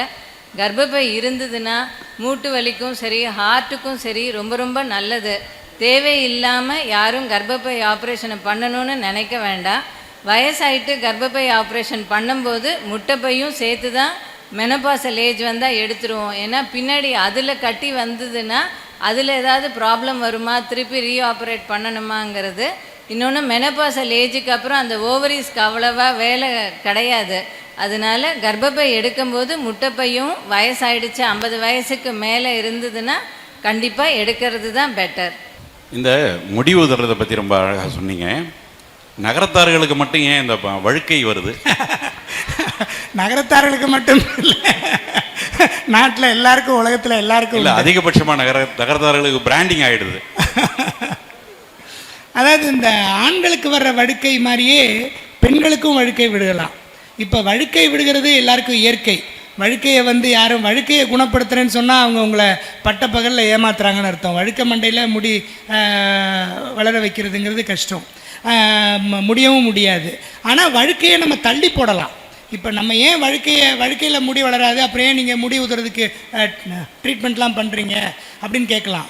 அப்போ வழுக்கையை வந்து நம்ம ப்ரீமெச்சூர் பால்ட்னஸ், இப்போ அந்தந்த வயசுக்கு தகுந்த வழுக்கை விழுந்தால் அது அழகானது, கண்ணியமானது, அது பார்க்க நல்லாயிருக்கும். வயசுக்கு இப்போ ஒரு 18 இயர்ஸ்லேயே ஒரு 40 வயசில் வர வேண்டிய வழுக்கை வருது. அந்த ப்ரீமெச்சூர் பால்ட்னஸை குணப்படுத்த முடியும். இந்த ப்ரீமெச்சூர் பால்ட்னஸ்க்கான காரணங்கள் வந்து முக்கியமாக மன அழுத்தம், டேண்ட்ரஃப், இந்த பொடுகு, சத்துக்குறைவு, ஹார்மோன் இம்பேலன்ஸு, இப்போ நம்மளுடைய லைஃப் ஸ்டைல், நம்ம உடல் பருமன் அதிகமாக இருக்கிறது, உடல் பருமன் அதிகமாக இருக்கிறனால வரக்கூடிய ஹார்மோனல் இம்பேலன்ஸு, நம்ம அந்த பியூட்டி பார்லருக்கு போய் கண்ட ட்ரீட்மெண்ட்லாம் எடுத்துக்கிறது. ஒருத்தர் வந்து டேண்ட்ரஃபை போய் பியூட்டி பார்லரில் போய் வாஷ் பண்ணிக்கிறாரு ஒரு மாதத்துக்கு 2 தடவை. ஒரு சிட்டிங் வந்து 15,000, 15,000 ரூபாயாம். இந்த மாதிரிலாம் நம்ம முட்டாள்தனங்கள் பண்ணுறோம். இதே மாதிரி ஆண்களுக்கு வழுக்க விடுற மாதிரியே பெண்களுக்கும் வழுக்க விடலாம். அது நிறைய பேருக்கு தெரியாது. பெண்களுக்கு நீளமான முடி இருக்கனால அதை வச்சு அவங்க கவர் பண்ணிடுவாங்க. அவங்களுக்கே ரொம்ப நாளைக்கு தெரியாது. வழுக்க ரொம்ப அந்த மண்டை தெரிய ஆரம்பிக்கும் போது தான் அவங்க வருவாங்க. அப்போது வந்து அட்வான்ஸ் ஸ்டேஜ் ஆகிடும். ஸோ அது எப்படி மேல் பேட்டர்ன் பால்ட்னஸ்ன்னு நம்ம சொல்கிறோமோ அதே மாதிரி ஃபீமேல் பேட்டர்ன் பால்ட்னஸ்ன்னு இருக்குது. அந்த ஃபீமேல் பேட்டர்ன் பால்ட்னஸ்க்கும் நம்ம இப்போ நிறைய ட்ரீட்மெண்ட்லாம் இருக்குது. ஸோ இந்த முடி உதிர்தல் அப்படிங்கிறது வந்து ஒரு அறிகுறி, அது எதனால் ஏற்படுது அப்படிங்கிறத பார்த்து நம்ம ட்ரீட் பண்ணலாம். வழுக்கை வந்து ப்ரீமெச்சூராக அந்த எந்த ஏஜில் வரணுமோ அந்த ஏஜுக்கு முன்னாடியே வந்துருச்சு அப்படின்னா அதை வந்து நம்ம அந்த ஏஜுக்கு அப்ராப்ரேட் பண்ணுறதுக்கு நிறைய பக்க விளைவுகள் இல்லாத மெடிசின்ஸ் இருக்குது. இப்போ நம்ம ஆளுங்க யார் எப்போ ட்ரீட்மெண்ட்டுக்கு வந்தாலும் கேட்குறது வந்து இந்த மெடிசனில் சைடு எஃபெக்ட் இருக்குமான்னு கேட்பாங்க. நான் சொல்லுவேன், ஆச்சு நான் உங்கள் வீட்டுக்கு வர்றேன், உங்கள் வீட்டில் நீங்கள் ஒரு காஃபியோ டீயோ தர்றீங்க, இதை குடித்தா எனக்கு வயிற்றால போகுமான்னு கேட்டால் எப்படி இருக்கும்? அது மாதிரி ஒரு மருத்துவருக்கு தெரியும் அந்த மருந்து வந்து சைடு எஃபெக்ட் ஏற்படுத்தாதா, அது வந்து அவங்களுக்கு தேவையா இல்லையா அப்படின்னு. ஸோ ஒரு மருத்துவர் வந்து ஒரு நோயை வந்து அதை அனலைஸ் பண்ணி அந்த நோய்க்கான காரணத்தை, இப்போ வள்ளுவர் சொல்கிற மாதிரி நோய் நாடி நோய் முதல் நாடி அது தணிக்கும் வாய் நாடி வாய்ப்பை செஞ்சால் அது எந்த விதமான பக்க விளைவுகளும் ஏற்படுத்தாது. ஸோ அதனால் மருத்துவர் மேலே நம்பிக்கையோட அவர் சொல்கிற ஆலோசனைகளை நம்ம கேட்கணும். அவர் நல்ல மருத்துவராக இருந்தால். அவர் கொஸ்டின் கேட்குறது வந்து ஹேர் டிரான்ஸ்பிளான்ட் பண்ணிக்கலாமான்னு கேட்குறாரு. அதாவது சில பேஷண்ட்ஸ் எல்லாம் கிளியராக கேட்பாங்க, சார் இது பண்ணிக்கலாம், எல்லாம் படித்து எல்லாம் கிளியராக வந்திருப்பாங்க, சார் எனக்கு முடி கொஞ்சம் கொட்டிட்டு இருக்கு, ஹேர் டிரான்ஸ்பிளான்ட் பண்ணலாமா? உங்கள் ஸ்கின் டாக்டர் யார்? ஹேர் டிரான்ஸ்பிளான்ட் வந்து அவசியமே இல்லை, தேவையே இல்லை. நான் இப்போ 27 வருஷமாக நான் வந்து என்னுடைய ஸ்பெஷாலிட்டி வந்து ஹேர் தான். இந்தியா முழுக்க என்னை வந்து ஹேர் எக்ஸ்பர்ட்டாக தான் எல்லாருக்கும் தெரியும். நான் வந்து இந்திய முடி ஆராய்ச்சி கழகத்தினுடைய செக்ரட்டரியாகவும் இருக்கேன். இது இத்தனை 27 வருஷத்தில் நான் ஒருத்தர் கூட டிரான்ஸ்பிளான்ட் பண்ணதே இல்லை.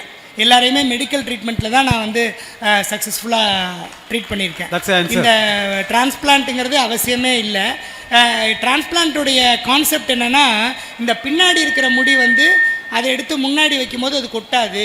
இது வந்து ஆண்ட்ரோஜன் இன்சென்சிட்டிவ், அதாவது ஆண்மைத்தன்மைக்கான ஹார்மோன்னால் இந்த பின்னாடி இருக்கிற முடி வந்து தின் ஆகாது, அது வந்து மெல்லிஸ் ஆகாது.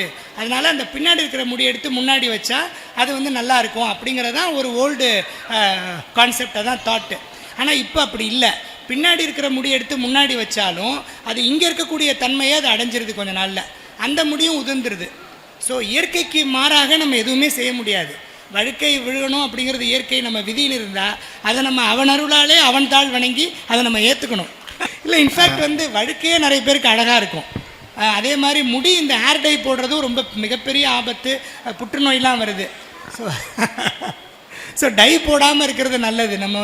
நம்ம இயற்கையாக நமக்கு முடி கருமையை வந்து வெள்ளையாயிடுச்சு அப்படின்னா நம்ம ஏற்றுக்கணும். அதை முடி கருமையாக இருக்கிறது இளமையின் அடையாளம்னு நினச்சிக்க கூடாது. இப்போ முடி கருமையாக இருந்தால் தான் இளமை அப்படிங்கிற ஒரு கான்செப்ட் நம்ம மனசில் ரொம்ப ஆழமாக பதிஞ்சிருக்கு. அப்படி கிடையவே கிடையாது.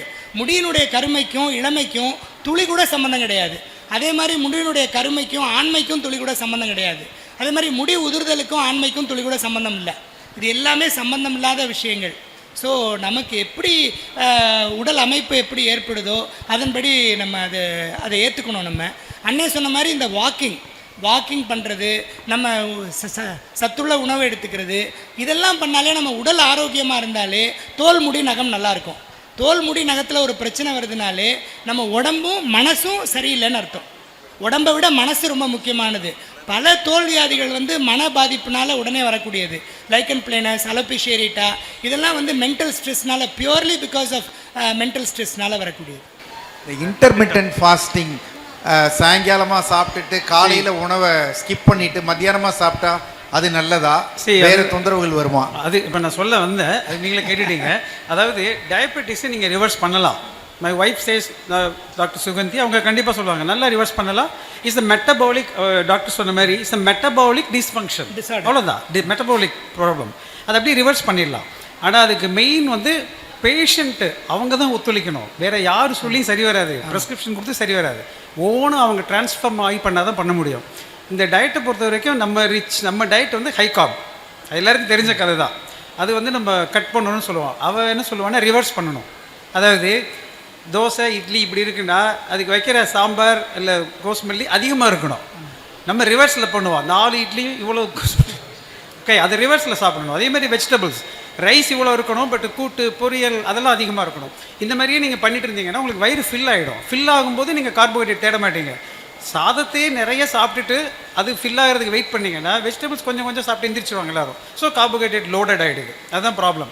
நீங்கள் சொன்னது இன்டர்மீடியன்ட் ஃபாஸ்டிங் எங்கே வருதுன்னா இங்கே தான். அதாவது நம்ம டயபெட்டிக்கு காரணம் வந்து சுகரே கிடையாது. ஆக்சுவலி இன்சுலின் தான் காரணம். சுகர் ஒன்றும் பண்ணல. சுகர் பாடியில் இருக்குது, நிறைய இருக்குது, வேஸ்ட்டாக போகுது, அவ்வளோதான். இன்சுலின் வந்து நிறைய வர்றதுனால, இன்சுலின் நிறைய இருக்கிறதுனால தான் உங்களுக்கு எல்லா ப்ராப்ளமுமே.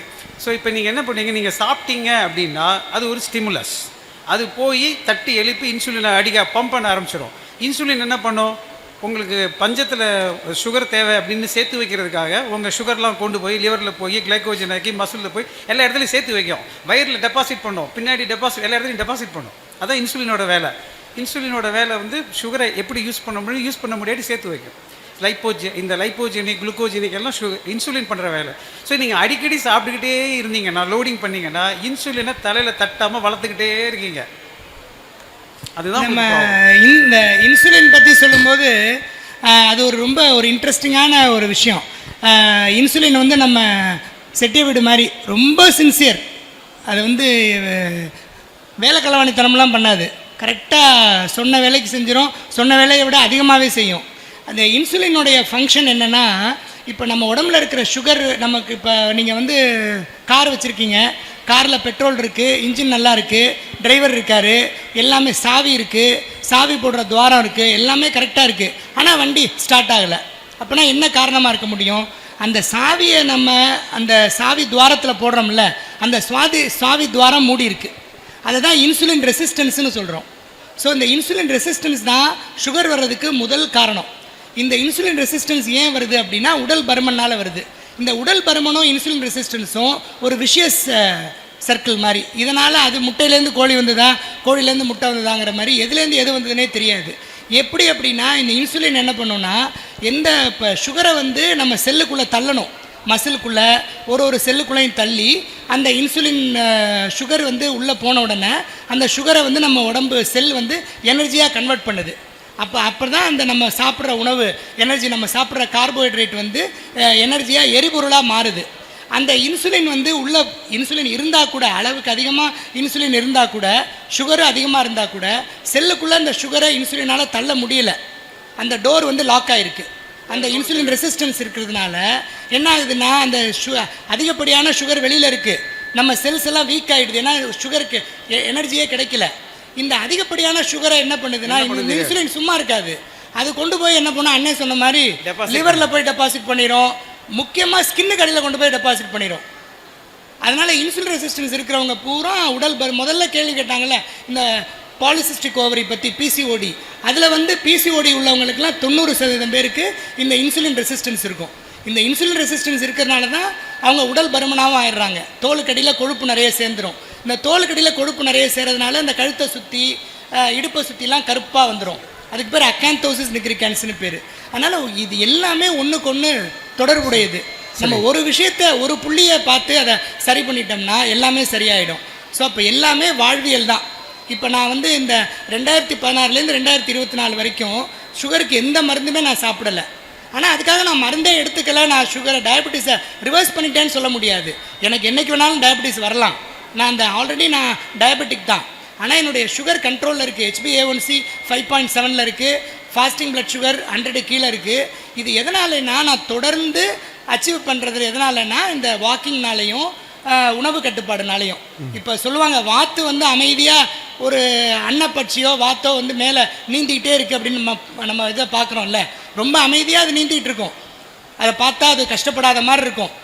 அதை பற்றி இதெல்லாம் நிறைய எழுதியிருப்பாங்க கவிதையெல்லாம் கூட, அந்த வாத்து எவ்வளோ அமைதியாக நீந்துது அப்படின்னு. ஆனால் அந்த வாத்து கீழே தண்ணிக்கு அடியில் பார்த்தீங்கன்னா படபடன்னு காலை அடிச்சுக்கிட்டு இருக்கும் அதனுடைய இதை துடுப்பை. அது அப்படி அடிக்கிறதுனால தான் மேலே அமைதியாக நீந்துது. ஸோ நம்ம வாழ்க்கையில் கடைசி வரைக்கும், நம்ம கடைசி மூச்சு உள்ள வரைக்கும் நம்ம நடக்கணும், உடற்பயிற்சி செய்யணும். அப்போ தான் நம்ம உடல் ஆரோக்கியமாக மன நிம்மதியாக இருக்க முடியும். நம்ம ஓய்வுங்கிறது வந்து பணி ஓய்வு தானே ஒழிய வாழ்க்கை ஓய்வு கிடையாது. அதாவது நல்ல பயமுறுத்தியாச்சு. இப்போ நீங்கள் போய் இட்லி இடியப்பம் வெள்ளப்பணியாரம் பார்த்தீங்கன்னா பயந்துருவீங்க. ஆனால் சாப்பிடலாம், தப்பு கிடையாது. என்ன பண்ணணும், அங்கே தான் உங்கள் இன்டர்மீடியன்ட் ஃபாஸ்டிங் டெக்னிக் வருது. அதாவது இப்போ சாப்பிடுங்க, ஏர்லியாக டின்னரை முடிங்க, ஈவன் கொஞ்சம் கார்போஹைட்ரேட் எடுத்தாலும் தப்பு இல்லை. அதுக்கப்புறம் ஃபாஸ்டிங். நடுவில் எதுவும் சாப்பிடக்கூடாது. 10 o'clock ஒரு வாழைப்பழத்தை சாப்பிடக்கூடாது, பால் குடிக்கக்கூடாது. அது மாதிரி என்ன முடிக்கணுமோ 8 o'clock 9 o'clock முடிச்சிடுங்க. மார்னிங் சாப்பிட்றத தள்ளி போடுங்க.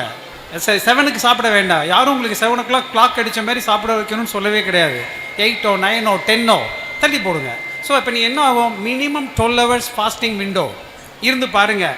நான் என்னோட பேஷண்ட்ஸ் சொல்கிறது இதுதான். ஏன்னா ஆர்த்ரைட்டிஸோட பேஷண்ட் வருவாங்க, ஆல்ரெடி வெயிட்டாக இருப்பாங்க, நடந்து வெயிட் குறைக்க முடியாது, நடக்க முடியாது. எப்படி பண்ண முடியும்? Intermittent fasting. இது மாத்திரம் தான் நான் சொல்கிறது. 12 hours மினிமம் ஃபாஸ்டிங்.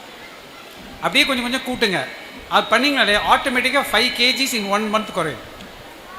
அண்ணே சொன்ன மாதிரி ஒரு simple point, early dinner late breakfast, அது வந்து இன்டர்மீடியன்ட் ஃபாஸ்டிங். ஆட்டோமேட்டிக்காக 14 hours வந்துடும். நீங்கள் 7 மணிக்கு முன்னாடி சாப்பிட்றணும். காலையில் பிரேக்ஃபாஸ்ட் வந்து 10 மணிக்கு மேலே சாப்பிடணும். இடையில காஃபி டீ சாப்பிடக்கூடாது, தண்ணி மட்டும் குடிச்சிக்கலாம். நீங்கள் அப்படி டீ குடிக்கணும்னு நினச்சிங்கன்னா டீ குடிக்கலாம், without milk without sugar, black tea. அதுக்கு பாதி பேர் டீயே குடிக்க மாட்டாங்க. அது இந்த க்ரீன் டீன்னு ஒன்று கொடுக்குறாங்களே, அதுக்கு சும்மா இருக்கலாம். இப்போ நம்ம நிகழ்ச்சியினுடைய நிறைவுக்கு வந்துட்டோம். ஒரு 2 கேள்வி இருக்குது. இப்போ மருத்துவரிடமிருந்து மருத்துவர்களுக்கு வந்து இப்போ கேள்வி. டாக்டர் முத்தையா வந்து கேள்வி கேட்குறாங்க. வணக்கம், இது ஆர்த்தோபெடிஷனுக்கு. இப்போ நம்ம வந்து கால் மூட்டு தேஞ்சு போயிருக்கு, ஆஸ்டியோ ஆர்த்தரைட்டிஸ் இருக்கிறவங்களாம், ஊரில் இருக்கவங்கலாம் சொல்கிறாங்க, நாங்கள் சம்மணம் போட்டு கீழே உட்காந்து சாப்பிட்றோம், எங்களுக்கு வழியே வர்றதில்லை, நீங்கள்லாம் டைனிங் டேபிளில் உட்காந்து சாப்பிட்றீங்க, உங்களுக்கு தான் தேஞ்சு போயிடுது அப்படிங்கிறாங்க. ஸோ டைனிங் டேபிளில் உட்காந்து சாப்பிட்றவங்களாம் நீங்கள் வந்து கீழே உட்காந்து சாப்பிட்றதில்ல, அதனால தான் உங்களால் முடியலைங்கிறாங்க. இப்போ கீழே உட்காந்து சாப்பிட்றது நல்லதா இல்லை டைனிங் டேபிளில் உட்காந்து சாப்பிட்றது நல்லதா? அதாவது மெயினாக சாப்பிடணும், அவ்வளோதானே. எப்படி சாப்பிட்டா என்ன, அதான் என்னோட கொஷின்.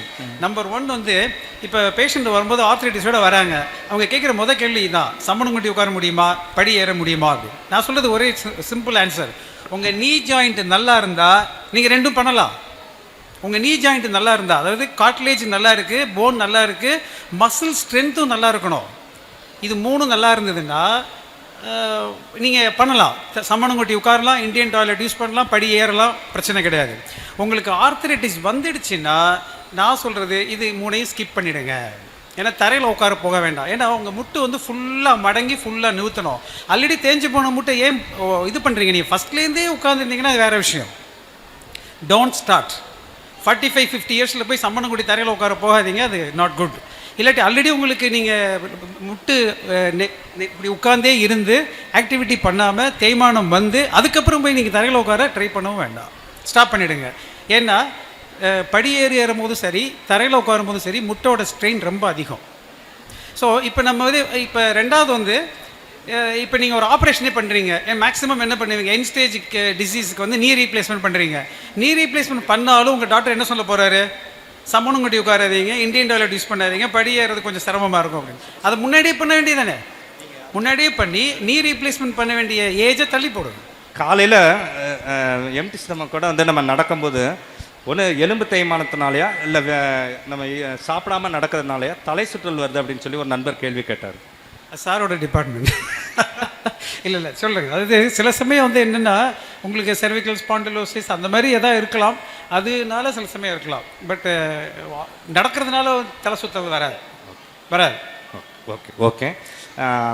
டாக்டர் முருகு சுந்தரத்துக்கு நீங்கள் சமீபத்தில் வந்துட்டு உங்களுடைய வீடியோ வந்து ரொம்ப ட்ரெண்டிங்கில் போணுச்சு. உருட்டுனாலும் உருட்டு, இது மிகப்பெரிய மகா உருட்டு அப்படின்னு ஒரு வீடியோ. அதை பற்றி நம்ம பார்வையாளருக்கு கொஞ்சம் சொல்லுங்கள். அதான் இந்த உருட்டுங்கிறது என்னென்னா, மக்களுக்கு உண்மை தெரியாதனால உருட்டை நம்பி ஏமாந்துடுறாங்க. உருட்டுனா என்னென்னா, ஒரு உண்மை இல்லாத விஷயத்த உண்மையாக சொல்லி சொல்லி நம்ப வைக்கிறது.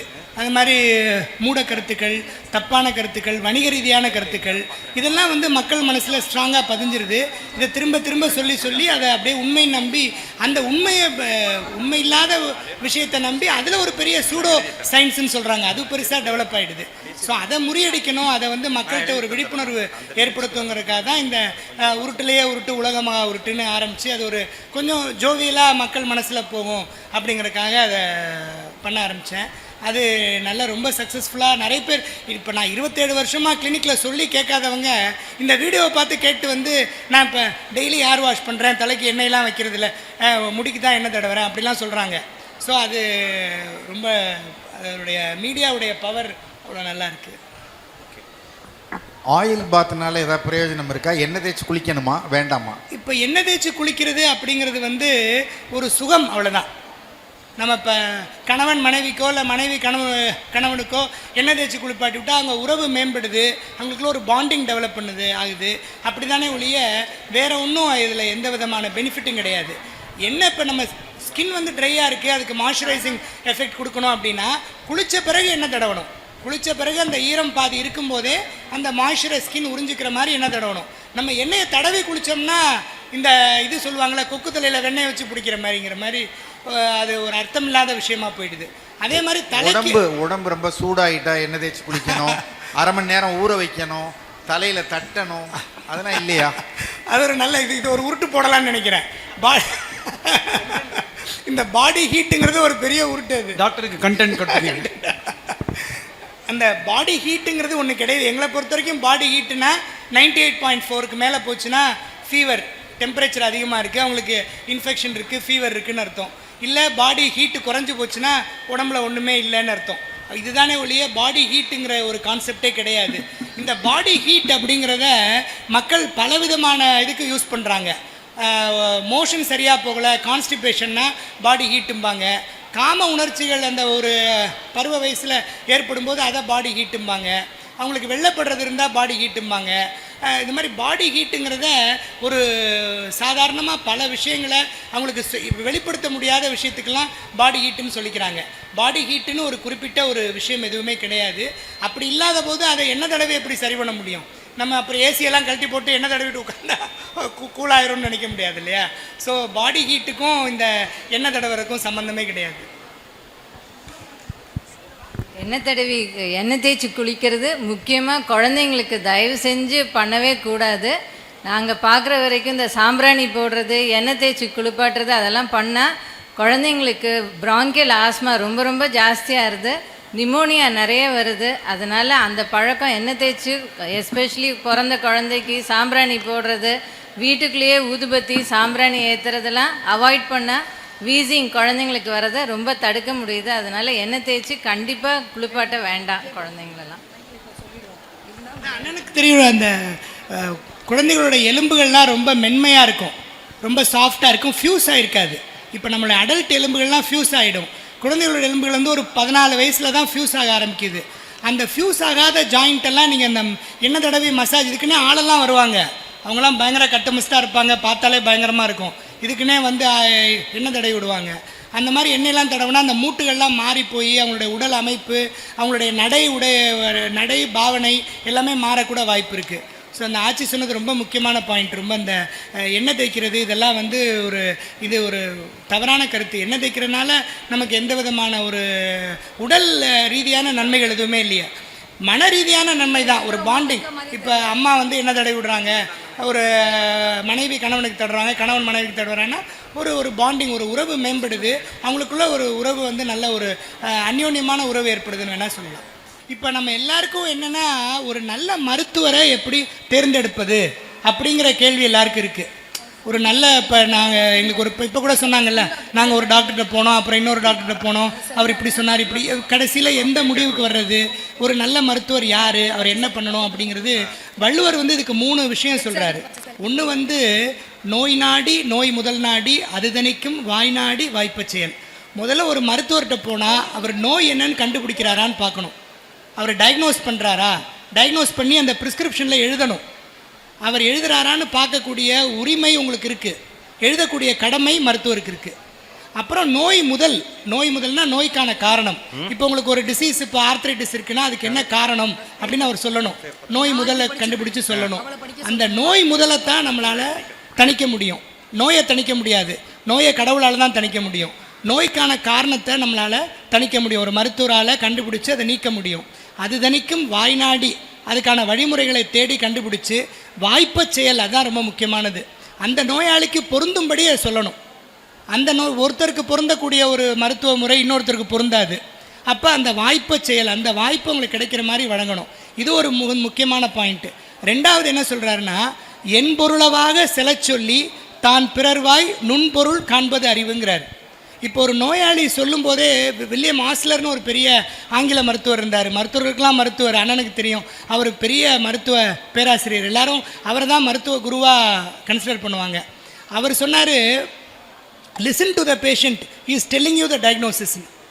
நோயர் சொல்வதை கேள், அவரே தன்னுடைய நோயை சொல்கிறார் அப்படிங்கிறது தான். நோயர் சொல்கிறத பொறுமையாக கேட்டாலே அவர் தனக்கு என்ன வியாதிங்கிறத தன்னுடைய அறிகுறிகள் மூலமாக விளக்கமாக சொல்லிடுவார். நம்ம அதை கண்டுபிடிக்கணும், அவ்வளோதான்.